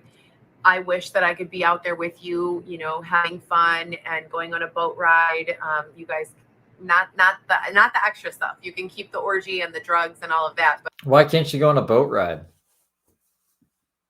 I mean, like, other than the fact that she doesn't have any money or anything, but like, what is stopping her from going on a boat ride or just being outside in general? But a nice boat ride might be fun. Maybe a nice tropical drink or something refreshing, and a little tan, maybe a walk. Even I'd settle for even a walk on Lakeshore Drive with my children, and a fireworks show. That's the kind of 4th of July's that I've always had. The best 4th of July I ever had was actually with my entire family and extended family when I was married previously. And we took the kids to this park in Bensonville that had a phenomenal fireworks show, and we brought snacks, and it was just a great time. Friends came, family came. It was great. In 2017, I took my kids to the Doubletree Hotel downtown for a staycation. They have a rooftop pool at the Doubletree downtown. It was just me and the kids, my 3 big kids. Weston wasn't born yet. And I got us like a big platter of guac and appetizers, and ordered myself, a rum drink, a nice tropical drink. And we just laid on the rooftop all day. It was a nice sunny day. We got beautiful weather. And then at night we went over, like, right in front of the hotel is Navy Pier, and they always do the fireworks there. But my daughter was 4 at the time, Alexis, or 5. She was 4, and she cried hysterically. She was terrified. So we left early. That's probably my number 2 best 4th of July ever. 4th of July, along with all. We're getting all the best 4th of Julys. But yeah, what about the one where she flew out to Atlanta for John and he got sick of her and took her to the airport early? Was that the one she did the wet willy in the ear with, or is that a different one? The other holidays have not looked the same since 2020 when I was unlawfully displaced from my home. I feel like I have paid the price for the mistakes of many, and I am eagerly praying to God every single day, as well as to the advocates and the team who stands behind me. Oh, I forgot about the police scanner. That's smart. That we continue to make progress in finding solutions. I'm not really looking for someone to blame. When I talk about David Shepard, when I talk about people who were involved, I'm doing it on purpose, not The ear job, she called it. It's like a wet willy, but sexual. I don't know how you could turn a wet willy sexual, but she found a way to do it. to blame them, but to mark in time how long this has been going on for me, and to really let you guys know that this is valid, this is real, to give you those details. You can look up and I thought it was like a tablecloth. It's a very Heather Gillespie thing to, she would use it as part of her like story, her coming up story. Be like, you know what? Back in 2024, I didn't have any clothes, and the sponsors wouldn't give me money for clothes, specifically when I asked for it. So I took a tablecloth, I cut some arms in it, and I fucking ran that shit. I can picture it. But yeah, no, I think like that would be even too good. I don't think Heather has the skills to make a tablecloth look or fit her like that. internal affairs investigation. It is public record, so you can look that up, you can fact check, and you can verify. On another note, David Shepard was let go from Chicago after that event, and picked up by Oak Lawn as a detective, where he worked for several years, and was now and recently last year or this year nominated for Republican Party Senate. So that is very discouraging to me, that someone from law enforcement would be able to extort a woman, offer to take a woman on dates and do this and that. And I would always say no, and now he's running for a seat in the United States government. Who's this? It's exhausting, and it's scary, and it's, It's exhausting and scary that someone who used to hit on you, who you used to turn down, running for Senate, and you're having regrets about turning them down. What is this? Why is this scary? It does hurt. I don't want anything bad for anyone. Oh, does she think like he's gonna like do something to her because he turned her down? He's like, I'm in power now, I'm gonna like use it to fuck with you. That's not gonna happen. One, including him, we all make mistakes, and we all do the best we can with the circumstances that we're dealing with, but you've got to understand me. That was actually something that I forgot about. John actually told me that he could call Daisy while on stream, and I forgot about that completely. So that maybe we can try to get Daisy like on a stream or something. Yeah, I'm just remembering that now. It's been 4 years since I've been able to put my children to bed under the same roof as me. Hell yeah. And I have a 4-month-old who's being affected, and I'm being affected continuously. And I've been nothing but honest, transparent, and helpful. So have a great 4th of July, you guys. I hope that you found some sort of value in the topics that I've discussed. I will continue to speak on these topics and discuss different variations of what I've learned, and advocate for myself and others. And that's it. We've got a double person. No, this is stupid. Okay, so we'll end it there because we're almost at 4 hours. I don't know if I'm gonna get a copy of that other stream without commentary. So like I said, if next week, we'll see how this week plays out. Hopefully she doesn't give any more. Like sometimes she does like a super heavy week and then a really light week. So like we could probably watch that one if it's a light week. If not, then we could probably just skip it. I mean, like she usually is just reiterating shit anyways. I'll watch it myself. If there's any like highlights, maybe I'll grab them or something. Other than that, what else do I have to say? What else do I have to say today? I think we covered everything. Today's been a long day. We did a lot of stuff today. Tomorrow it's going to be the cup stream for members only. And then I don't know if we're going to do like a public live. But if you remember, I'll be around tomorrow for that. And yeah, I hope you guys enjoy the rest of your weekend. And I'll see y'all later. Toodles.